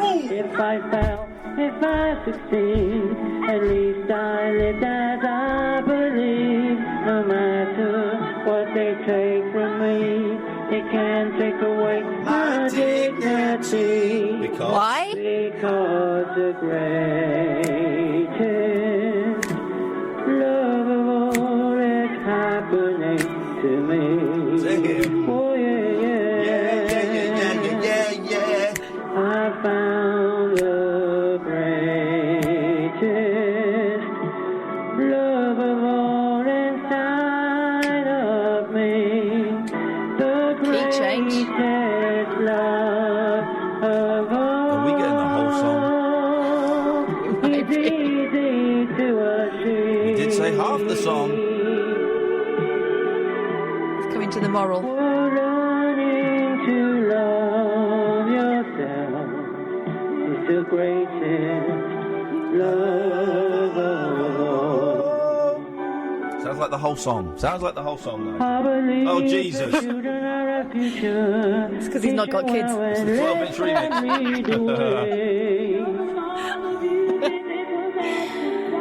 Show them all the beauty they possess Give them a inside. sense of pride to make it easier. Hope Denise isn't listening. Let the children's laughter Unusual. Jazz. remind us how we used to Yeah, be. we used to be peaceful. I decided long ago. Imagine being Nigel's neighbour, though.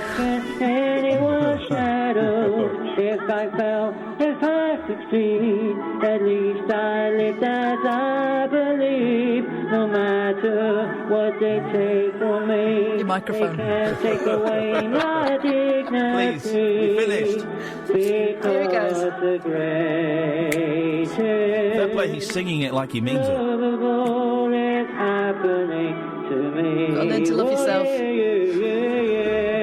yeah. That's what it's about. yeah. I've got to stop there. Yeah, you have. That because was of the neighbours. because you of see. the Neighbours, have they been banging on the wall? No, but they will be if I get to the last bit. That was great, Nigel. You're a man of talent. It's difficult to let yourself go in the hall, you know. Well, I let yourself go in the bathroom, is what I said. Nigel, nice to talk to you, mate. We'll speak to you later on. Take care. I'll cheer myself up now. Good lad. I'm glad to hear it. Thank you. Go on, what were you going to say? All right. Yeah, go on. Thank you, Nigel. Cheers, mate. 0344 499 1000. This is Talk Radio. It's electric, it's eclectic, it's always rule-free. It's the late-night alternative with that man, Iain Lee. On Talk Radio. 0344. Denise, I lost you when I was talking to you. Listen, I'm going to move on. Just let me know. Are you all right? No. Hello? No, my phone died. I thought it did, you silly sausage. I called you back. Listen, no, my phone I've sent died. I've sent you a Facebook message with the number for Alcoholics Anonymous and with my private email address, because I might not be in tomorrow. If I'm still feeling poorly, I'm taking tomorrow night off. But I would really appreciate it if you could, if I'm not on tomorrow night, if you could just drop me a little line. All you got to write is "I'm alive," and that's it. That's it. I've not done nothing stupid. Yeah, exactly. If you put the subject heading, "I've done nothing stupid," that'll be great. All right. Right. And thank you. No, thank you, my love. so much. You take care of yourself. All right. Yeah, thank you. Thank you, love. Bye, Night, bye. Denise. There we go. She's a nice lady. Let's go to Ollie. Good evening, Ollie. Hello. Hello. How are you? Well, I've got a sore throat and I've an upset stomach. What's that got to do with you, boy? That's true. That's really rude of me to ask. What you got for us, Ollington? Well, what I was going to say, the bloke who was just singing, apart from a few pitch errors, I thought he was brilliant. You've not called us for ages. No, I haven't. I'm sorry. Yeah, as you should be. What happened to you, man? Oh, I've just been mooching around. Do you know, I have been writing some music, and I'm not planning to play you any, so don't worry about Can that. I just read you a tweet we've had? Talk Radio. Is this a wind-up show? I don't mean to be mean, but all the callers are cranks. The presenters are not well either. I love it. It reminds me of the 90s. Hang on. Presenters are not well. I'm fine. I was going to say, you sound in full health. She was puking up earlier on. I know, but I pulled it together for the show, man. Okay, For the man. show. She does, actually. I use my pain for the show. Yeah, don't we know it? By the way, we've now got one of the logbooks back. Dom? You know the logbooks? Maybe you don't, Ollie, because you're only a plastic listener. That's quite rude. Okay. He is, though, isn't he? What are the logbooks? Okay, well, that's quite accurate as well. So, we had a book, a big red book that I bought in America, that we sent out to a listener, and they were going to send it back, then we'd send it to another listener, blah, blah, blah. And they would have it for a week or so and would fill in, like, what happened in the show. They don't actually have to do that. They can do whatever they want, but hopefully they'll fill in what happened in the show. They can stick in pictures, drawings, whatever they want. Yeah. Well, the first one got lost, so I bought a second one and sent that out. Then the first one appeared, so we had two. And then the two of them... Hello? Where are you going? I'm not going anywhere. Sounds like you're going I'm somewhere. putting something in the microwave. What are you cooking? Lasagna? No. Let's guess what... It's style vegetarian late night breakfast. Okay, sounds disgusting. So anyway, is that egg-based? So then we had two don't like logbooks. You had two logbooks out there, right? Yeah. But they were out there for ages. One was with Eben. Yeah. One was with Ross. And I messaged Eben on Facebook and I said, Eben, what's going on, man? He said, I'm really sorry. I'm really sorry. Oh, don't do the voice. I've moved to university. And I'll send it when I get a chance. Okay, that's fine. That's groovy. So what part of Africa was he from? Okay. It's good jokes. And then we had an email from a guy from Ross, who had the logbook I'm now holding in my hand. Yeah. Yeah. And, well... Ross, that was wine, by the way, before you... I'm not in the toilet. That flushing sound. Ross was keeping hold of the logbook. Yeah. Because he was pissed off with... Well, he thought he was pissed off with me. He wasn't. Right. He was annoyed with my mate Scott, who we got some merch You want to see it? Go to iainlee.com. We've got some merch. Me and Kath got a little bit of merch, which Scott does, because Scott's a genius. And there had been... he's supposed to send it out within 3 working days, and he didn't send it out until the 4th working day. And Ross, Ross was upset, rightfully so. He should be was upset. He didn't get the service that he thought he was paying for. But he then took that out on us... and decided... But he didn't tell us he was doing that. It was just in a proper passive-aggressive way. He said, "Hi, Ian. I'm sending the logbook back tomorrow." Oh, was this email? Yes. Oh, goodness. "I haven't filled it in for over a week. To be honest, I spat my dummy out. I ordered some late-night loser merch and wanted to wear it to an Arctic Monkeys gig. It never arrived in time. It wasn't even dispatched until I queried where it was. I paid £2.95 for delivery within 3 days. Anyway, the matter has now been resolved, and I'm happy to no longer hold the logbook as ransom." Wow. Enjoy. I didn't even know any of this was going on. No. Enjoyed listening to your show. Yeah. You're new listener to Ross. Passive aggressive, definitely. So I then replied, "Cool, please," and I'm fuming at this point, but he's got my property, so I went, "Cool. Please do try and get it back to us as soon as you can. We've got quite a lot depending on it. Thanks, Ian." Right. Next day, "Did you manage to send it?" He replied, "Just heard you mention on the radio then. Yes, I did, mate. Sorry I spat my dummy out. I was very annoyed, though. I wanted to put my picture in the logbook with my late-night loser merch on." Okay, don't hold my logbook to ransom, you absolute prune. What the hell were you thinking? Also, first rule of holding anything to ransom, tell us you're holding it to ransom. Yeah, you muppet. Don't just go dark on us. Because this cost me 20 quid. You think he could start to crowdfund the ransom, wouldn't you? Yes. He's not done it right. He's not thought it through. No, he hasn't. Too blinded by rage. T-shirt-based rage. No, I'm just. We don't normally do this, but I'm looking through what he's written. Is it angry writing? No, he's got the same writing as me. Oh. Angry. Yeah, well, yeah. Okay, right, fine. Well, he's done it, but just, come on, man. I'm joking. No, not you. No, not you. I'm just saying, we talk about community and stuff, and holding a book to ransom is a really, really selfish thing. I feel like I'm talking to an 8-year-old. It's a really, really selfish thing to do. Civil action, isn't it? It's not part of the community, and it's selfish, man. And this is about sharing. So, Ross, I'm really, really disappointed, man, that you felt you had to hold it to ransom, and that you got angry. I'm disappointed the way you spoke to one of my good friends, Scott. And I'm just disappointed, man, that okay, so you paid £2.95 for postage, and you had to phone them up and remind them. That's not great, but you held my book you had my ideas to ransom, and I'm disappointed, Ross. I'm really, really disappointed, if I'm honest. Yeah. Anyway, what do you want? Music.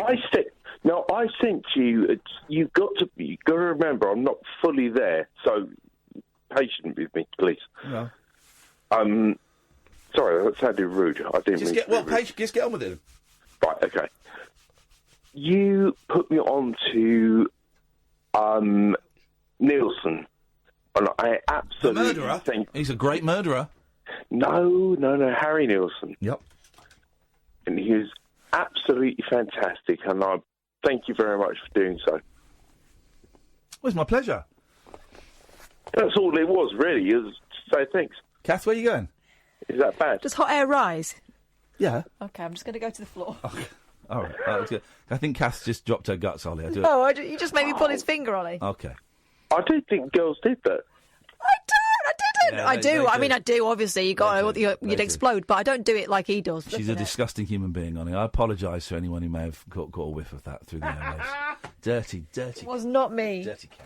Set free your mind. Let your fancy take flight. Conversation gets curiouser by the glow of moonlight. The Late Night Alternative with Iain Lee on Talk Radio. 0344 499 1000. Good evening, Louise. Good evening, Ian. How are you? Good, thank you. Let me just hand this before we carry on talking. Kath, here's the logbook. Could you make sure it gets sent to Isabel in America, please? The 10-year-old girl. Thanks very much. Yes, Louise. Right. I want to ask your advice on something. Okay. And I also want to clarify something, if that's okay. Yes. Advice and clarification phone in. Yes, please. The book that Eben is sending back, am I able to put my name down for it for as soon as it's sent back? We just don't know when if Eben is going to send that back. We just don't know. So we're holding. I'm sorry, making myself laugh. We're holding. I would actually beg you. Yeah, you can have it, for God's sakes. Just yes, as long as you stop phoning us up. And don't hold it ransom like that little scrote Ross did. Oh, I promise you I won't, and I know how to ransom. do it. I can't believe that. Not can I was bloody furious when he sent me that email, but because he still had it, I had to be all nicey. I know. There's nothing like being put in a corner. No, it was awful. What a rude, selfish thing to do. So, yes, you can have it, yes. But, no, I know how to do recorded delivery and all that kind of stuff. All right, so... all right. Calm down. What was the clarification? No, thank you. It's actually about medication. Uh-oh. So, it's medication that you were on and you just recently come off. Mirtazapine. Yep, that's the one. Yeah. I'm just about to change medication and go on to that. Yes. And I was just wondering, whenever you first started that, what your experience was, with starting it, if you can remember that. I don't really remember it. I don't really remember the start, to be honest, because that was a while ago. So I remember the start of sertraline. I didn't like any of the sertraline ride. I can't remember if I'm being completely honest. I'm afraid, Louise. Yeah. Hope that helps. I hope that helps. Well, I'm coming off duloxetine, and I've asked for something that would, kind of help me sleep. Yeah, mirtazapine's going to knock you out. I remember the first time I took mirtazapine, these 45 minutes, I was out. Is that 30 milligrams? I don't remember the thing, honestly. That is going to knock you out. We see I'm on a double dose of sleeping tablets, so that's why I've asked for something that'll, help me with the sleeping to try and get, down off. Well, the double dose of sleeping tablets. Your doctor knows what your doctor is doing, so fingers crossed. And I've also got a little update about reduction and pain clinic. Go on then. If you want to hear it. Yeah, go on. Make it quick, because I've got bloody loads of people for some reason. The phones have gone mental, which always makes me worry I've said something I shouldn't have said. But go on. Yeah, of course we want to hear it. All right, okay. I've been to see the pain clinic, and as far as they're concerned, there's absolutely no reason why we can't continue the reductions. Here we go. They're not going to interfere with the reduction in any way, so my consultant can carry on as he sees fit. There you go. Good news. Good work. You happy? I'm very, very happy about that. That's the one thing that was kind of holding us back. There you go. Well, I'm pleased. We're thrilled, Louise, and you will get Eben's logbook when it comes, but please stop phoning us. My car's on its last legs, which is great, because I'm skint. I am skint. I'm down. You know how close to the wire I am. I'm skint, and my car is a Volkswagen Polo. It's doing the thing that my last 3 Volkswagen Polos died of. It's juddering a bit. And the amount of time I've spent on the hard shoulder and to get it, it's juddering. And I was coming into work thinking, and I've noticed it. Started last week a little bit, and I thought, oh, maybe I'm imagining this. And then yesterday it was doing it a bit, and I thought, and then coming into work, I was thinking, this ain't got much. You can get it fixed, £250 to fix it, but then it will go again, and that's the start of the nursing. That is it. And so I've got to buy a new car, and I'm skint. I can't afford it. I can't afford it at the moment. January I might be able to afford it. Now I can't afford it, so I'm going to go to the garage tomorrow. This is boring, but I'm going to go to the garage tomorrow. There's local Facebook groups are amazing. So I've just joined this. I've been on it a while. This local Facebook group, and you just go and say, "Is there such and such a?" I've just posted. Is there a local a good reliable garage that I can go to? And everyone's going, "Yeah, go to this guy." So I'm taking the car into that guy tomorrow. I'll leave it with him. Get a hire car and spend a lot of money. That's what I'm going to do. Spend a lot of money. It's all money. Money, honey. Let's go to Lewis. Good evening, Lewis. Hi, Ian and Kath. Hiya, Lewis. Hello, Lewis. Hey. I want to cast your minds back to about, I don't know, it's more than 6 months ago, right? and you two were talking about having an artificial baby. Remember? No. You said to Kath, like, let's have an artificial baby. Like, yeah, I know you were saying joking and everything, but... I wouldn't make... If I I said think it, it was I a real meant baby we were planning, wasn't it? If I said it, I And meant it. It's Manny's. No, something like that, but the artificial bit came into it. Well, have you got one that you don't want? No, but... I've got I made loads. a song about it. You made a song? Yeah. Let's have it. Yeah? Sure, why not? Okay, well, I haven't got a beat, I've just got the lyrics. That'll do. That's a poem. Yeah, it's a poem. Okay. Oh, but you got to sing it because we don't like poems. Yeah. Okay, I'll sing it. Yes. Yeah. All right. Iain Lee, gonna have a baby. Iain Lee and Kathy B, gonna have an artificial baby. No hanky-panky, just spanky-wanky. Don't call it artificial. Right, I don't think you can say spanky-wanky on the radio. Oh, no. But thanks for your call, Lewis. It's really appreciated. Flipping heck. Sam loved that. Sam's in hysterics. So he's written... Apologies to anyone who may be the result of artificial insemination. Or spanky-wanky. Spanky-wanky. He, Do you remember that guy who was talking off in the disabled toilets? Do you remember? No. Yeah, the guy who said he had to get in there. Your dad? No!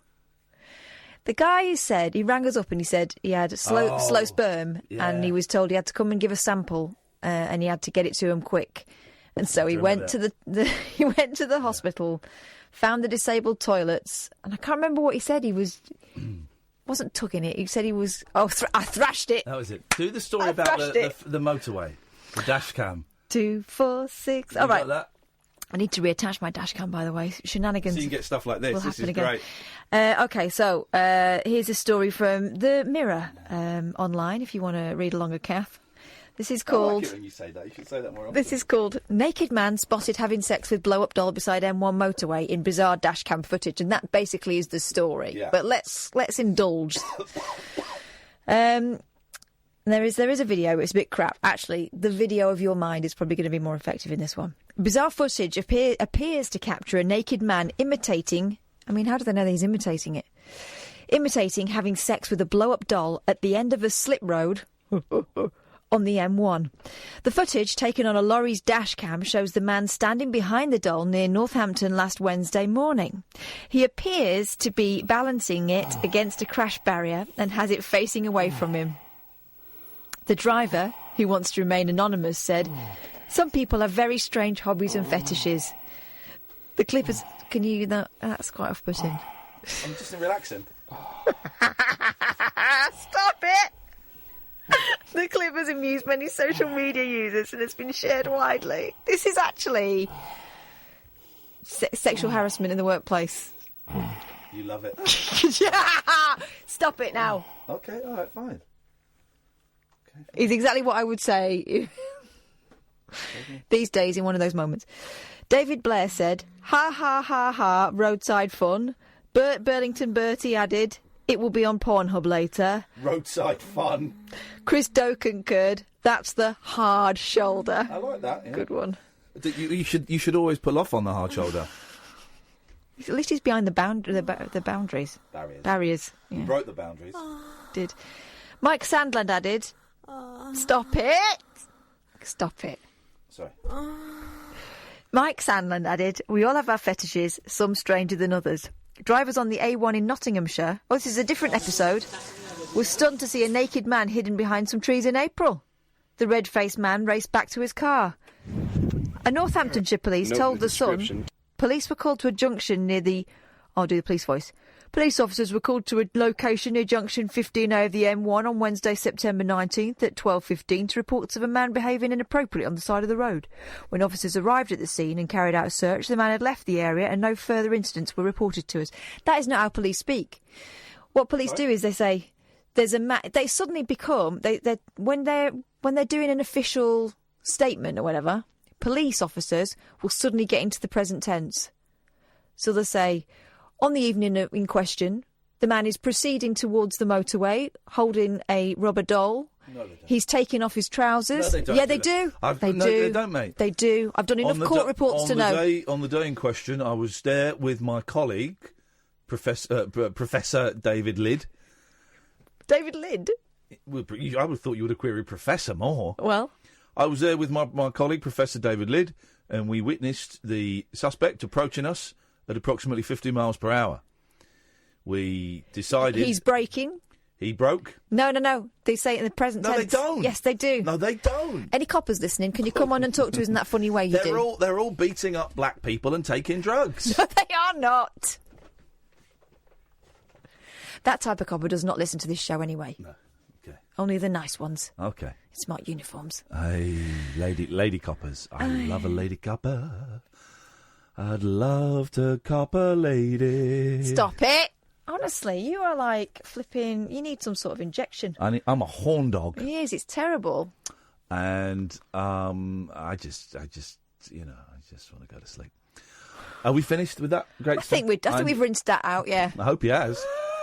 0344 499 1000. Ladies and gentlemen, this is Talk Radio. Thanks very much. The Late Night Alternative with Iain Lee on Talk Radio. We have ways of making you talk. Iain Lee, you're an idiot.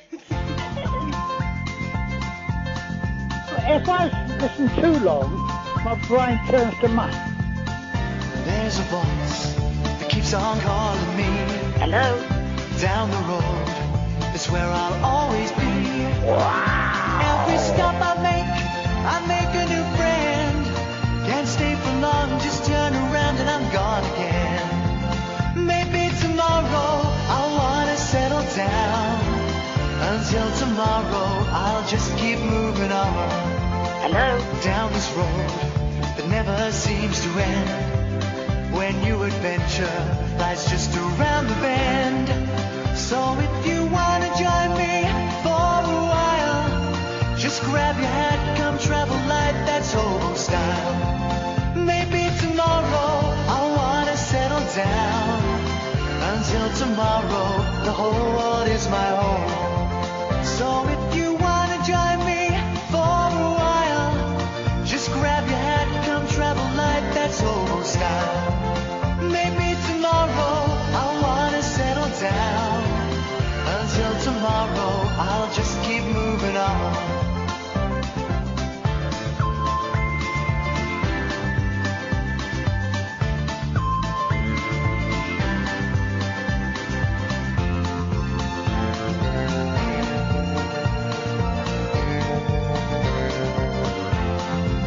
Maybe tomorrow I'll wanna settle down.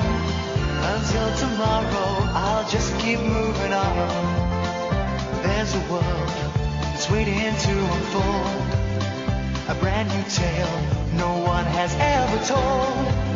We've journeyed far, but you know it won't be long. We're almost there and we've paid our fare with a hobo song. Maybe tomorrow I'll wanna settle down. Until tomorrow, I'll just keep moving on. So if you wanna join me for a while, just grab your hat, come travel light, that's old style. Maybe tomorrow I'll find what I call home. Until tomorrow, you know I'm free to roll. There's pissing radio stations. People on Twitter are saying they can't hear us. What? Ray mentioned it. I ignored that. And then Paul says the Talk Radio app keeps going down and TuneIn app is not connecting either. Oh, man. And the Listen Again feature doesn't work.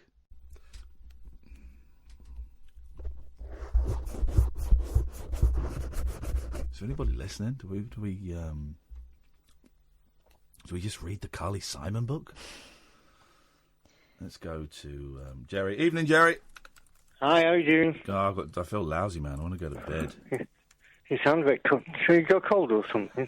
I got a cold, and it just goes to my chest, man, and it knocks me for 6. And here's the thing, because I can't belch, I'm constantly swallowing air, so I get loads of trapped wind. So I get terrible indigestion, and that's what was worse. That's what keeps me awake. And now I'm worrying because I've got to take my car into a garage, and I'll have to buy a new car, and I'm just not a bit of a slump. I'll get a mobility car for you. You can drive it. Thank you, ma'am. That'll be nice. I look forward to it. How you doing, fella? You sound well. I'm doing all right tonight.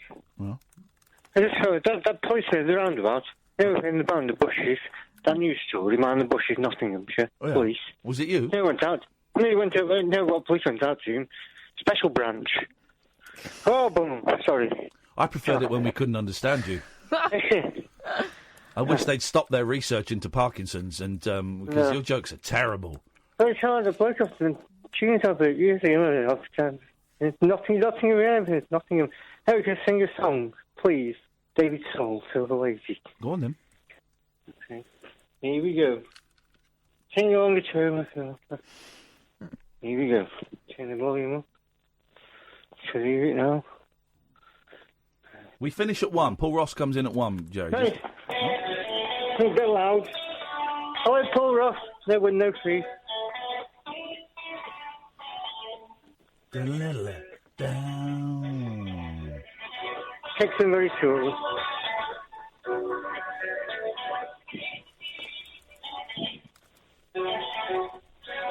Here we go. 4, 3, 2, 1, go. Tired of twisting, searching, shifting from town to town. Every time it slips and slides a little further down. I can't blame you if you won't take that. After everything I put you through. But only you're my last hope. And who else can I turn to? Come on, Silver Lady. Come on, Silver Lady. Take my word. Goodbye. Carol? Hello? Say hello to Andre. Hello? And then then turn our microphones off, Sam. Oh. Hello? Are you Jamie? Jamie. Hello? Hello? Hello? Carol. Is it Andy? No, it's Carol. This is Andre. Andre? Yeah, do you know me? No. I don't know you either, but... Yeah. Do you want to hear a song? Do you like singing? No, I'm useless at singing, but I love bands. I was going to go to one on Saturday in the pub in the town centre because they're really good. Yeah, well, I'm pretty good. Saints of Sin. I was phoning up to offer Iain my car for a bit. It's only got six. I don't drive shit cars, you know. I've had it from brand new. It's knocking on in age. What is... Okay, right. All right, we'll try that again in a minute. Andre and Carol, don't swear. Okay, Sam, give me the thumbs up when we're clear. Okay. She has got a potty mouth. She gets very frustrated. But apparently, you would have missed this at home, hopefully. Her car is effing good. We got a bit of a delay. We got something. All right, Andre, turn your radio off, Andre. Oh, me? Yes, Andre. All right, I'll just turn it off a minute. Hold on. Yeah, I knew you was going to say that. Carol, what's your language? Well, I wasn't disappointed then. Right, come on then. Away you go. All right, Kath. Before we carry on. Yeah, cool. Yeah, right, good. Who is that? It's Carol. Is that a girl with a car? Yeah, Carol. Yeah. What car is it?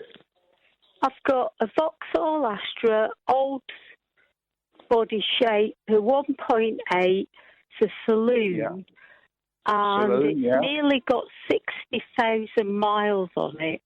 I've had it for 15 years, but I've had it since new. Have you got full service history with it? Yep. I've even gone outside the book because it's full. I have it every year serviced, but I don't drive very much because if I don't feel that well. Well, you've done 60,000 miles in it, so you ain't done bad, have you? No, but I had another car at the time. Oh, I see. It could. I had it kind of with another car, so what was your other car? I only used it for an MGF 1.8. Oh no! You know the Vox 1.8. Yeah, that's the one I'm driving at the moment, but I don't need it. Right, this is not what I expected from you two old horn dogs. A really boring conversation about fuel injection. Is it?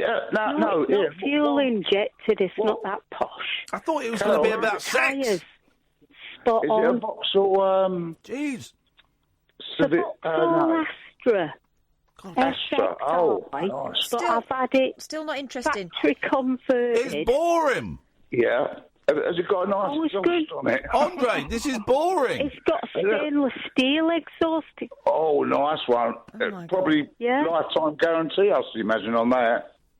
Yeah, well, I've looked after it well. And so it's in good nick. And I was just phoning up to send my love to Denise. Yeah. And I was going to send her my fondest wishes and zap her some happy feelings into her pillow, that's so nice. when she goes to sleep, she'll have some good thoughts. Sweet dreams. Yeah. Sweet and nice dreams. Because she's in a bit of a mess at the moment, and she could do with a hug. So I'm sending her a hug through the radio waves. That's very nice of I'm you. going to hook up to her, and I'm telling there's a message for Nigel, which is you can have £5,500 in savings and still get full benefits. Well, listen to this thing. Oh, God, it's boring. What are you like? Do you like music, Carol? Boring. Carol. Yeah, I am. Well, if You you like music? come to see the Saints of Sin on Saturday at the Queen's Tap in Swindon, I'll be there. Yeah, can you ever listen to this first, though, before you go? See how this compares, yeah? Are you ready, Carol? Yeah, go on then, hit me with it. Right. Here we go. Right, you've got to have a proper listen to this, because it's a nice one. But it's not. Right. Here we go. Sally calling in again with that noise. Madness. You got to listen. Oh, what a tune! Go to Cairo! Oh, what a tune! I bet they're not as good as me singing this. Can I sing this, Ian? Why not? I mean, I'll go for it. Here we go. It's a bit of a build-up, and then we'll get into it. Hold on.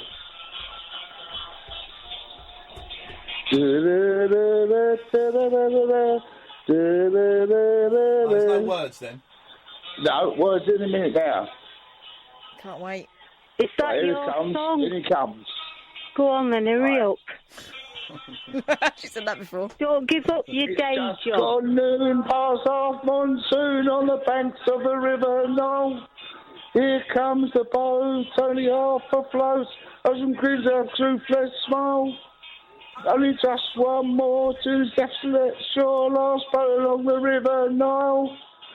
Doesn't seem to care, no more wind in his hair as he reaches his last half mile. There are slaps in his hand for he reaches dry land, but the sound of his deafening smile just pokes the wet sand with an oar in his hand, floats off down the River Nile. Floats off down the River Nile. Sounds like you're singing a Madness song. Yeah, is that enough for you? Or That's carry on? No, that's absolutely Don't fine. give up your day job. Okay, Carol? I wouldn't rate that, No. to be honest. Nor would I. Thanks very I much. wouldn't like to upset him No, he's by saying it wasn't my cup of... I like anything. I've seen... Julio Iglesias. I've forgotten more than... No, I've seen Palm Death. Have you? In Salisbury Town Hall. Yeah, I have. And I've been watching bands play live since I was 14 You must years be old tired. in 1972. That's great. Thanks so much for your call. I've no idea what... That last 15 minutes was just a breather for me. We've just had the leader of Salisbury City Council for... Sam, come on. What, honestly, it flashed up on my screen, such and such. Leader of Salisbury City Council. What did he say? So he said that he saw on our website that we'd led with this Salisbury story. Yeah. And so offered his expertise to come on and talk about it. So just if he knows something about it, he should be talking to MI6. Yes, give him this... Have you got a pen and paper, Sam? Because I've got a number he should call. You ready? 9... Right. 9... Okay. 9. You want to read that back to me? Yeah, I've got 9. Yep. 9. Yep. 9. I think if you give that to him, that's probably the best number for him to call. Experience the unconventional. Hello? The unpredictable. Don't you think that's a bit weird? And the completely unorthodox. It was my birthday. With rule-free Iain Lee. I was just trying to generate a bit of content. The Late Night Alternative with Iain Lee. Hate alarm clock, hate going to work. On Talk Radio. Yes, Simon. Good evening. Good evening. I had an idea for a feature, a little feature you could do. Yeah, go on. It would be called Dion's Discoveries. Oh, yeah, and what would happen? So, Dion would pick at random an existing piece of technology or an existing object. Yeah. And proceed to tell you the marvels of what it can do. All right, well, why don't you put it to him now? Go for it. Dion! What the hell's he on about? Anyway, Calamera. What? Oh, good morning, great. Calamera. Yeah, Dion. Why should I know about technology? Well, because you did such an excellent job of describing all about smart TVs. You got a smart TV, haven't you, Dion? Yeah, who is this? Simon. Who the hell's Simon? Well, a caller, just like you. All right. Yeah. So, I was just wondering, I just had a thought, it would be a good idea, right? Because when you said about your smart TV, you told everybody about what it can do, yeah? Yeah. Yeah. So I thought it would be a great little feature, we could do it regularly, called Dion's Discoveries. And you could choose an object at random that already exists and tell everybody about it. Do I know you? No. Right, that's what gets me worried. Oh. Well, I mean, I've heard you on here a few times. No, it's fine. No, don't worry. It's just... I didn't expect this, that's all. Oh, you don't want to put a hit on me, are you? Yeah, I could do. I've upgraded it anyway. I bought a sound bar and put a hit on me? And a keyboard for it. You're going to put a hit on me? I suppose I could, yes. I don't mind. Oh, Christ. Oh, I'm sorry, Dion. No, it's all right. It wasn't suspected. Ian's obviously set us up. I'm really scared now. I'm sorry. No, I don't mind doing that. No, I do. I quite like my life. I don't want you to put a hit on me. Right, now I know it's a wind-up. It's not a wind-up. Right, I'm Ian. a bit worried because I said you're going to put a hit on me. You said yes. Anyway, so what do you think of my idea? I don't know. Should we try one now? Should we try one now for a laugh? Look, I know this is Ian having a wind-up because I grew up. He was a neighbour of mine. It's not Ian. It's Simon. Yeah, all right. Yeah, it is. Yeah. So go on, choose an item. Well, I was going to ask Ian how, because I had to go away not long after. He had a race with someone in Bramley Road called... Not long after when? O'Brien. I never found out who won the race. What race? Ian had a race with James O'Brien at Bramley Road Studios, and I never found out who won. Oh, right, okay. What did he use to race on? What was he racing on? They're racing in the car park at the back of the studios. With what, though? Honest, mate. I'm a bit too long in the tooth, Ian, mate. No, I want about. It's not Ian. I was just going to say, if it's on a bike or something like that, you could tell us about that, what it does. It was a long, long time ago. It was probably about 10 years ago. So done that. Yeah, but what was it, though? What was the race? Cycling or... They run about 100 metres and they're both tall, lanky gits. Running race? Yeah. Oh, right, okay. Yeah. They were both tall, lanky gits, and I just wanted to do one. I was just thinking of a bit for Dion's Discovery. So You could maybe get training shoes and tell everybody what they're like. I don't know, mate. This is not good radio. No? No. Okay. Oh, sorry. Anyway, hit me. Don't hit on me, please. I know Ian's got his little buttons in the studio and now he can change his voice and everything. No. He couldn't change his voice to this voice. I wouldn't want to change my voice to this voice. Yeah, I can change mine from Asian to Irish to Geordie to anything. Can you do Outer Mongolian? I don't bloody know.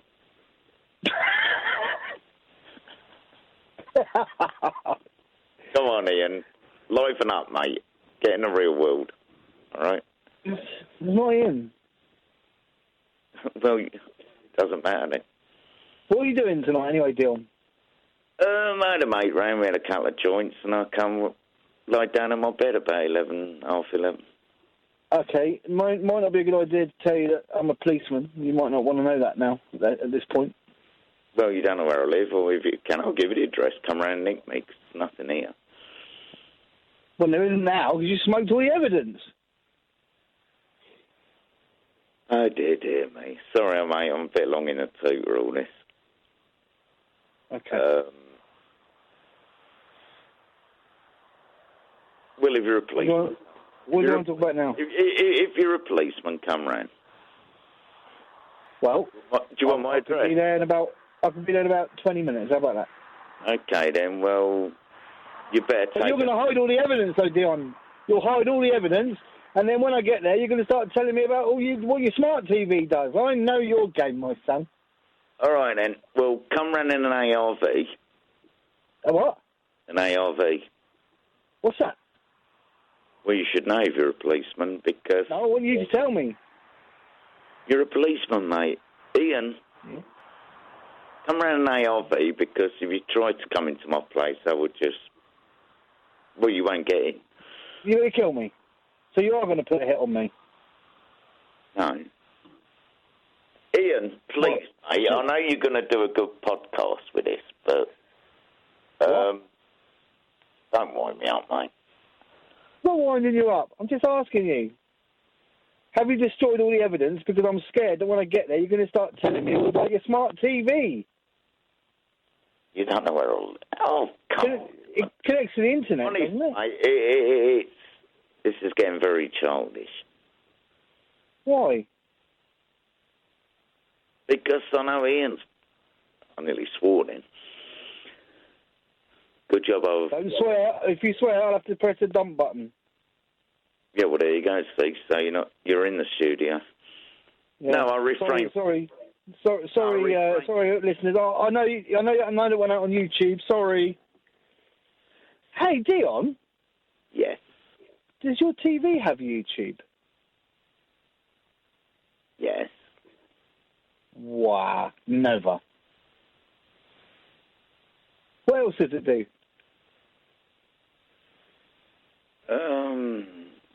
Same as the computer will. Really?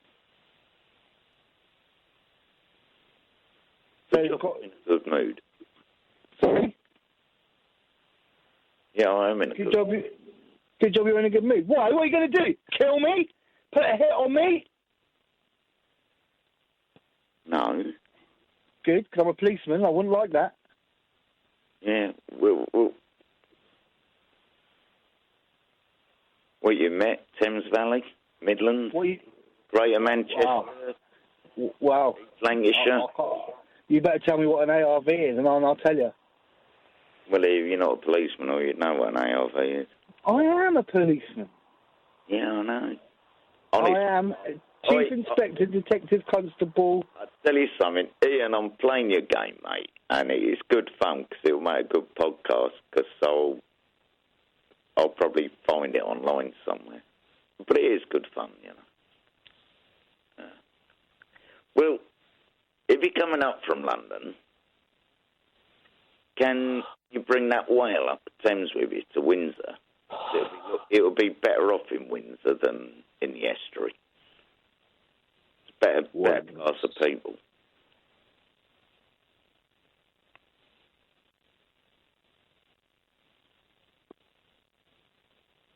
All gone quiet over there. Oh, anything, anyway. Tottenham won. Arsenal scum.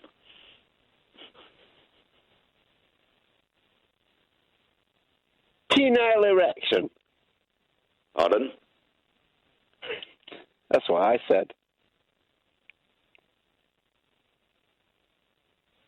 I don't know. I didn't realise I was live. I'll ask her. Alison, do I get an erection? If you have to ask, you probably can't. She's asleep. That's what she said. Well, there you go, mate. Sorry, Ian. Really did not realise I was live. Thanks, boss. Cheers, mate.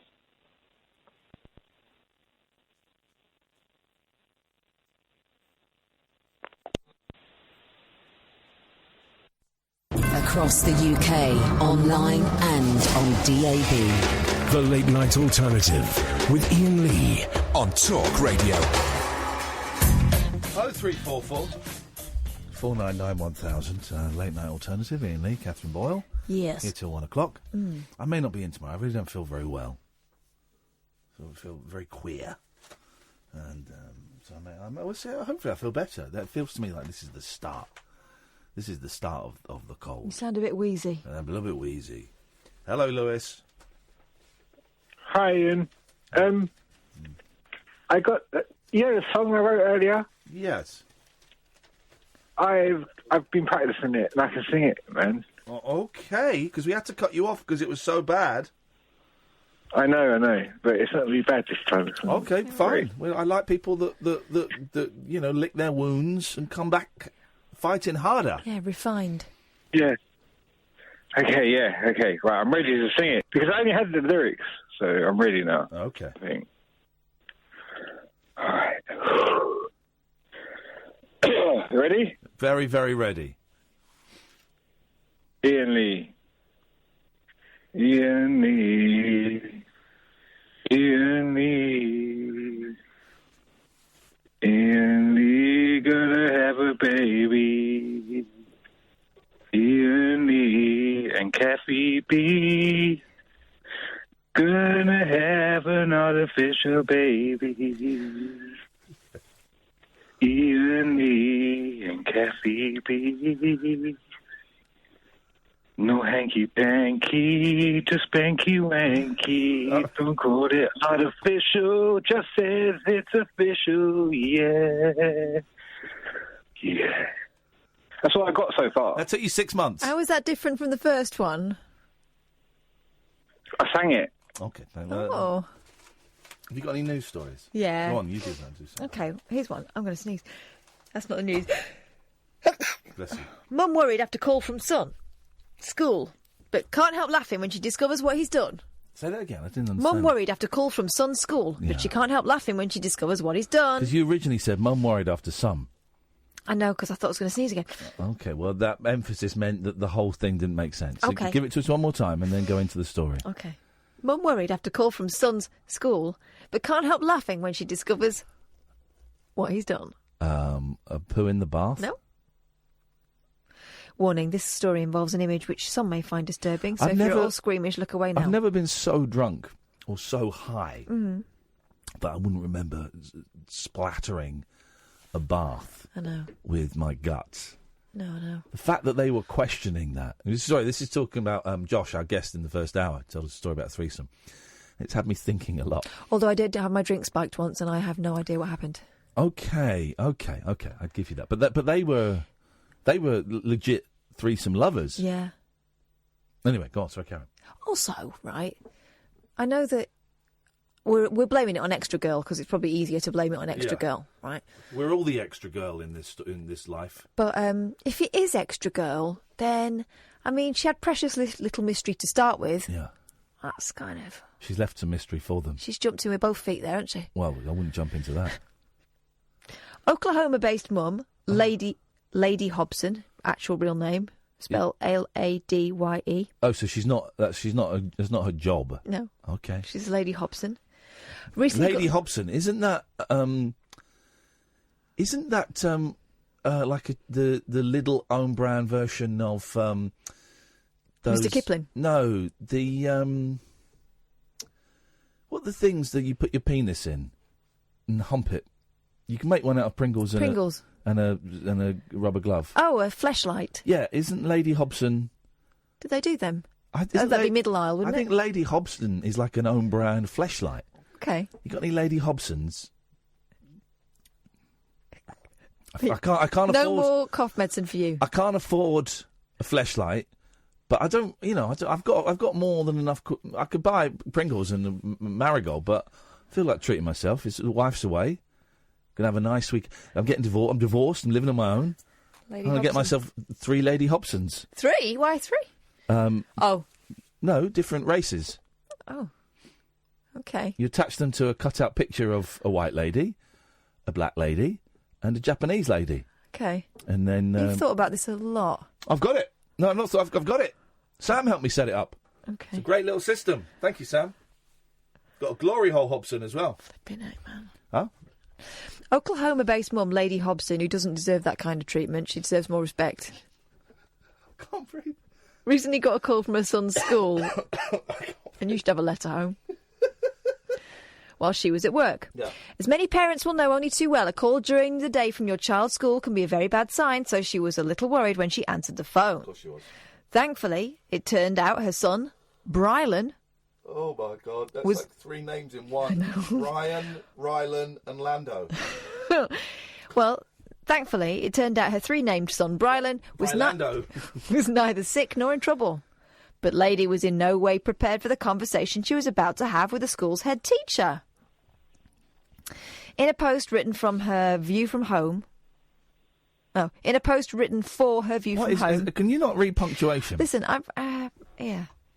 In a post written for her view from home, she said, "My cell phone rings while I'm at work and it's my son's school calling. This cannot be good. My mind goes straight to what sort of injury he's suffered or what ridiculous prank he's pulled that has landed him in the principal's office. So I answer the call with hesitation in my voice." What the hell was it? "Lady, this is Gayla, the principal. Yeah, we're on first-name basis." I know. Where is this? The land of made-up names? I've never heard anything like it. Have you, Dion? I was going to phone up and tell your producer you'll have to get up a lot earlier in the morning to catch me out. Yeah, cleverer than me, Dion. Who's the producer? Find that one out first. Cleverer than me, Dion. So, I just called to let you know that Brylan has made my day. He's got her pregnant. Lady responded... He's tiny. How old is he? Like little. You start producing sperm at a very, very young age. Man alive. Yeah, exactly. Lady responds that she's... The sooner someone gets you a Lady Hobson, the better for all of us, to be honest. I've got 3 of them. I've got a white one, a black one, and an Asian one. Oh, God. I think you might need some sort of... And a glory hole one. I think you might need some sort of expansion pack. I just unscrewed the black lady one and used that as the glory hole. Oh, my God. One. You should come round one day. No, it's fine. It sounds like a solo thing. Sam comes round. Oh, Sam helped me set it up. I mean, this is... We have to test it. In the realms of... Yeah, exactly. Stop. It's just... basically, it's like... Zip. It's like having... It's the Atari... I don't want to hear it. I've heard some horrible things from you. This is going even worse. It's the Atari of sex dolls. God. Like a retro classic. Lady responds she's glad to hear something so nice from the other woman, but quickly regrets her words. No. Trying not to laugh, the head teacher then proceeds to tell her that a member of the faculty had discovered a dead squirrel in her son's bag. Oh, jeez. Horrified, Lady writes... The kid's a psychopath. "To say I'm embarrassed is an understatement. Lock him up. I am mortified. A dead squirrel? Why is it in his backpack? How did the squirrel die? And why in the world would he try and keep this dead animal in his backpack?" He killed it after he tried to make it pregnant. No. Crossbreed with it. He tried to crossbreed with a dead squirrel. My God. This is sick. Really, you need to... Brylando needs otherwise... to be executed by America's electric chair. According to the head teacher... Any more cough medicine? There's no more for you. No more of these either. Come on. No, strepsils don't get you high. Well, let's just take some precautions. According to the head teacher, the son had put the dead animal in his bag as he wanted to have squirrel dumplings for dinner. Squirrel dumplings. Ooh. Yes, but it gets worse. Was it a boy? She then asks me if I actually want the squirrel to come home with him. Y'all, I had to explain that we're from the country, but we're not that country. No. What country? It's racist. Moments later, the head teacher sends her a picture of the poor animal, which at this point is covered with bugs and still inside the personalised bag lady had splashed around 40 quid on for her son. Well, hang on a minute. She came to England to buy it. No, it's in the Mirror. They've done a translation because apparently we're too thick to realise it's dollars. They have dollars over there. I know. So that's like $52. When the bemused mum heads back to school to pick her son up later that day, she found he was fighting back tears and very apologetic. Holding back the tears.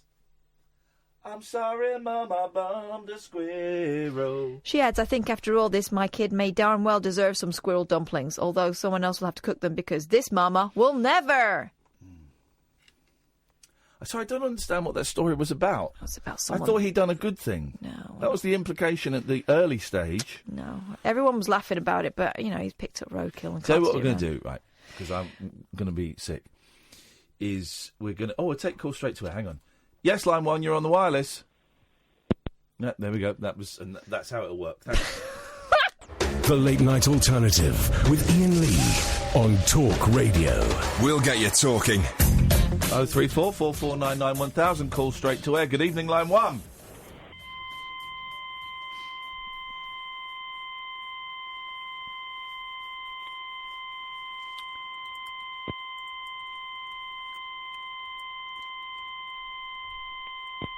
Okay, thanks very much.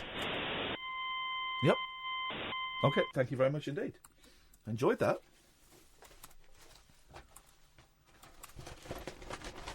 Oh, 0344. I've got such bad indigestion, honestly. I can't burp. If I could burp, I'd be fine. But no, because I've got this sore throat, I'm swallowing a lot. So I'm taking down a lot of air. And that's the thing that causes the major discomfort. Do you want fizzy pop? No, because all that will do is make it worse, because I can't burp. I need someone to burp me. Hello, line 1.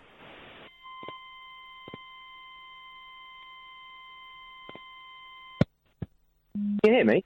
I can hear you now. I couldn't hear you then. You can? Oh, I couldn't. I had my headphones in. It obviously didn't work. My apologies for that. It worked appallingly. Yeah. Yes. Oh, yes. Can I speak to Iain, please? You're speaking to him. You're live on Talk Radio now. You're Iain Lee. Good news. Yep. I have a question. Okay. What happened to Agent Chris? He produces Nigel Farage's show on LBC now. That's a true story. Is that true? That's I didn't realise that. Yeah, he produces Nigel Farage.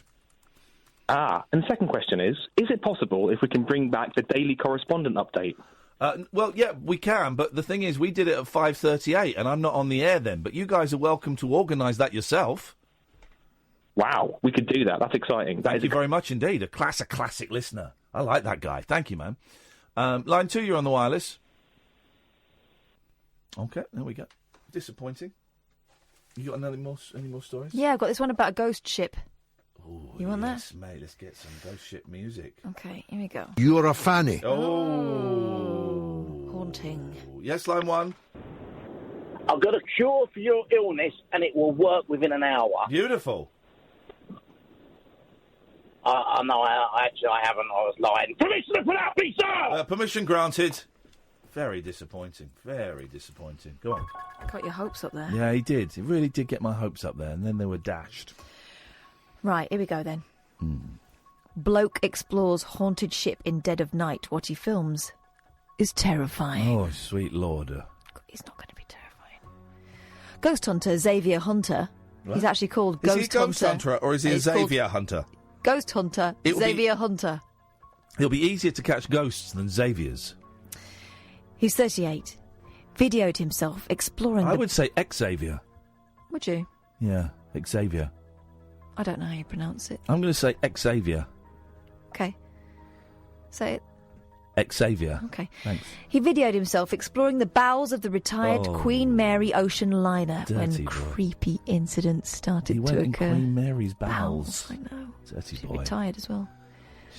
The footage shows You say the funniest little... Xavier's. You throw out the funniest little lines that I don't... quite often I talk over them, and I apologise for that. But people, I think people get them. That was funny. That was a good thanks, one. mate. You're I funny. wasn't even doing a thing then. No, but you're funny. The footage shows Xavier looking around the engine rooms of the British ship, but for a split second, something seems to appear behind him. Uh-oh. Slow motion footage then shows what seems to be a man dressed in plain clothing staring directly at the ghost hunter, whose name is Xavier Hunter. Xavier, from Las Vegas, Nevada, US, in case you were wondering, claims he felt the temperature drop and a cold shiver run down his spine before the spooky apparition was seen. But things got even scarier moments later. I'm cacking my pants. The paranormal investigator is seen entering through a door marked emergency exit. That's not the spooky part, though, but it was just... In the distance, a young girl's voice seems to be singing a nursery rhyme. Xavier now claims the two experiences are among the best he's ever caught on camera. As a paranormal investigator, this is the type of footage we dream of catching when we explore these haunted locations, he said. The figure of the apparition is interesting because it almost looks like a man in modern clothing wearing a t-shirt and brown pants or shorts, except where the legs are supposed to be, there is nothing there. Legless. The figure looks almost transparent, and the creepy part is that it seems to be looking directly at me. Well, he should say translucent then, because that means almost transparent. I mean, Mhm. slightly transparent. Or opaque. I mean... Translucent or opaque. No one says translucent anymore, and that really annoys me. It's a good word. The figure looks almost transparent. Translucent or opaque. The creepy part is that it seems to be looking directly at me. To make it even scarier, the ghost fanatic is certain he was the only person in the engine room. Well, that's not true, because someone's filming him. He also revealed how he heard stories of a little girl named Jackie who drowned in the second-class pool. And Xavier thinks the singing voice in the video could be that young girl. Could be.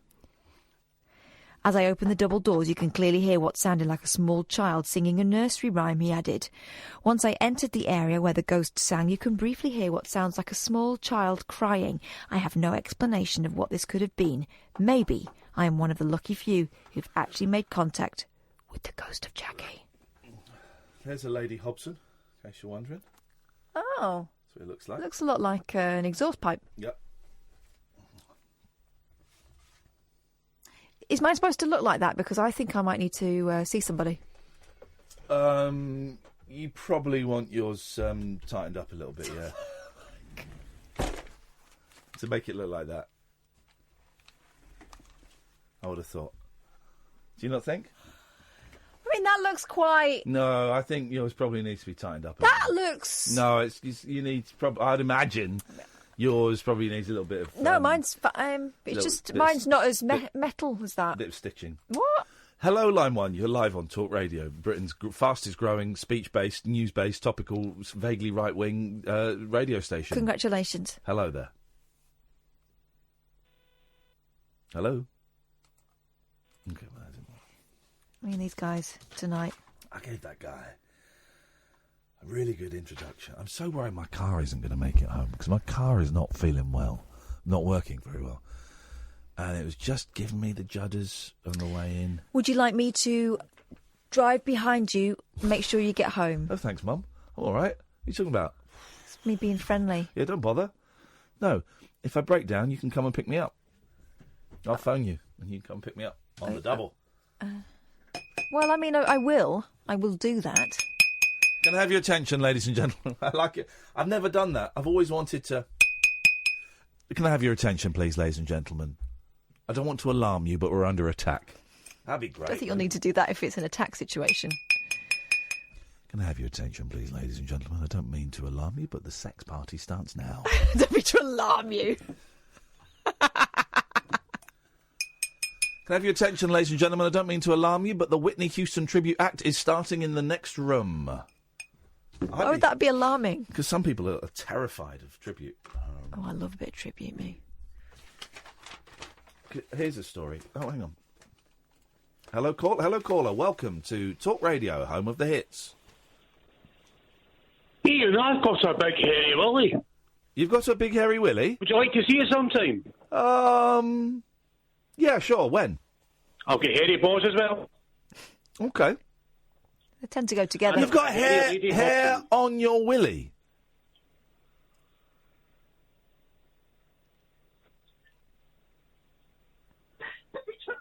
He's gone to listen to himself because he enjoyed that so much. They're loving that. Yeah, he missed out. He missed a chance to really ram the message home. He was loving that. Good for him.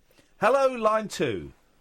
Hello, Ian. Hello, Kath. Hello to all the Lady Hobsons listening at home. Hello Lady Hobsons. And congratulations for joining us on Britain's growing late night sensation. Raise your Lady Hobson in the air. And shake it like you just don't care. Shake it like you just don't care.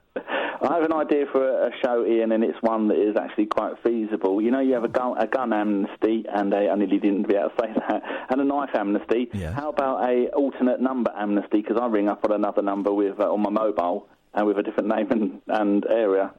Oh. Well, hang on, but how would it work as a... Or you can just ring up and have both your number. Can you? If on my when it rings up, it says Danny in Godmanchester. No, what this one? No, it's Danny. This one doesn't. Doesn't it? No. Yes, it does. This one says Danny, Huntingdon, Cambridgeshire. Oh, well, Huntingdon's the next village. It's got the same dialing code. And this is Mate, shut up. You said it said something, and it didn't, and I've called you out. You're a liar. Your alternate number thing is a scam. And I'm about to add a note to that you don't want to know. That Danny is a fraudster. Make stuff up. You're a liar. No, what it is, Ian, your system needs updating because I did live in Huntingdon. Your system needs updating, and your face will need updating after I've battered the living daylights out of it. And he's back to slag off my Lady Hobsons. People should know better than to go there. Let's go to line 7. Hello, line 7. Yes? Come on. Speak. Out with this. Yes, go on. I was straight to her, yeah. Yeah. Ian. Yes, hello. Oh, I've just, came in about, 10 minutes ago. I just heard Kath talk something about a ghost ship. You're correct. I don't know what you hello? I don't know what you're talking about, ghost ship. A goat ship. A goat ship. There's a goat ship. Ghost ship. Goat ship. Isn't it? What? Goat. We're full of goats. Yeah, that's right, goats, yeah.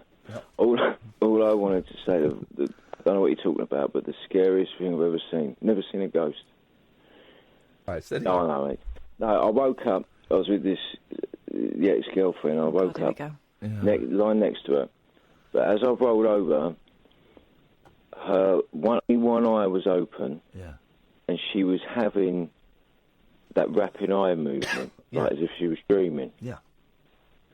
And I'm telling you, I don't know if it's because just one eye was open, but it's the most scariest thing I've ever seen. I mean, it's called rapid eye movement. What, a lady blinking was... winking was scary? No, it doesn't blink, mate. No, Did it the wink? eye... No, your eye... That's the thing, obviously, we don't see ourselves, do we, when we're asleep and dreaming? And Well, when's we're the last asleep. time you filmed somebody? Well, I filmed myself sleeping about 5 months ago. I streamed it live on but YouTube. normally what I'm saying is the rapid eye movement takes place with our eyelids shut, closed. Right. And one of her eyes was open, and therefore I saw the eye flying around at, like... The eye was flying around. Right, Paul Ross is here. Yeah, like left to right, up and down, Paul diagonal. Ross is here. Hang on a minute, Ben. Paul, this is Ben. Ben is telling us the most terrifying thing he's ever seen. I've been listening to the flying eye up and down. The flying eye up and down. Yeah. Wasn't Russ Kane the flying eye back in the day? He was. He was terrifying.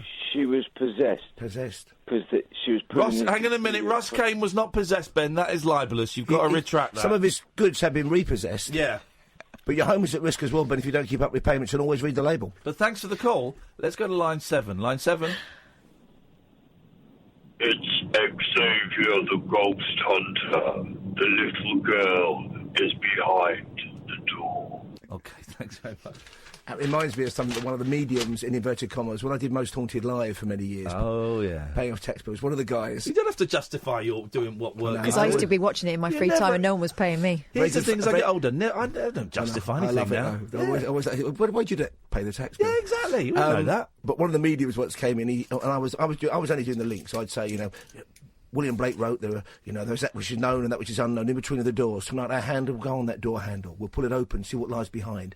Then they go to the investigation with the vet Fielding, and we had one of the many mediums we went through, and he went, ooh. And the vet said, what's the matter? He said, I just felt a column of cold air about the height of a small child. Means nothing and everything, doesn't it? Nothing and everything. Anyway, let me show you something, both of you. Take a look at that fine figure of a man.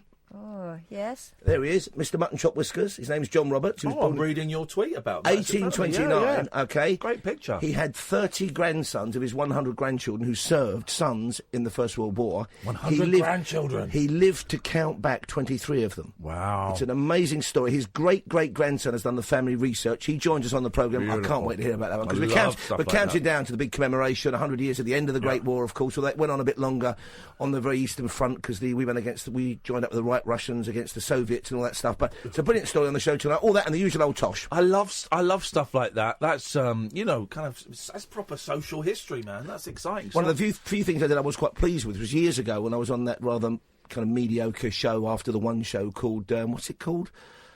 God, what is it? The BBC show? Can't even remember what it's called now. Local Current Affairs, but they're doing one Nationwide. No, it's long after that. Oh God, what was it called? Anyway, we found a village in Kent that had a memorial to the survivors. All the young men in the village went off to fight in the Great War, and they all came back alive. Wow. And what we did was we got all their descendants in the village hall, and it was kind of saying, this is the reason they're here. And we've got and this guy's grandfather, the man who wrote the book about his great-great-granddad, his grandfather came back, he was shot in the head in Palestine and survived. Can you believe that? I can believe This is it. before antibiotics. Yeah. These were tough guys and women, weren't they, back in the day? Not these snowflakes you got now. Oh, I know, Inside Out. That show. That's a stinker. I did that for 4 or 5 years for BBC. It was Kent and East Sussex or something. Terrible show. Oh, that's another reason I don't like Matthew Wright. Because he was leaving Inside Out as the host. And I did a few films for them. And they said, he's leaving. We'd really like you to be the host. Could you go and audition for us? I was like, yeah, sure. So I went and filmed some bits and pieces. And they said, yeah, we really like it. But Matthew's decided to come back. Oh, man. That guy. He's stabbing you back to your face. Exactly. Paul Ross will be on at 1 o'clock. Honestly, no one puts in more work to make a show than that man. With so little show for it. No, it's good. It's a good listen, man. Thank you, Kath. Welcome. Okay. Thank you. No, we go. That's it. Thank you. Appreciate it. Thank you, Sam. Sorry, I'm flagging, man. I'm absolutely flagging. How is the health? Because you sound a bit throaty. I've got a terrible cold. I'm probably not going to come in tomorrow. Is he allowed to chew cough sweets on air like that on the microphone? It's very disconcerting. This isn't a cough sweet. This is Backy.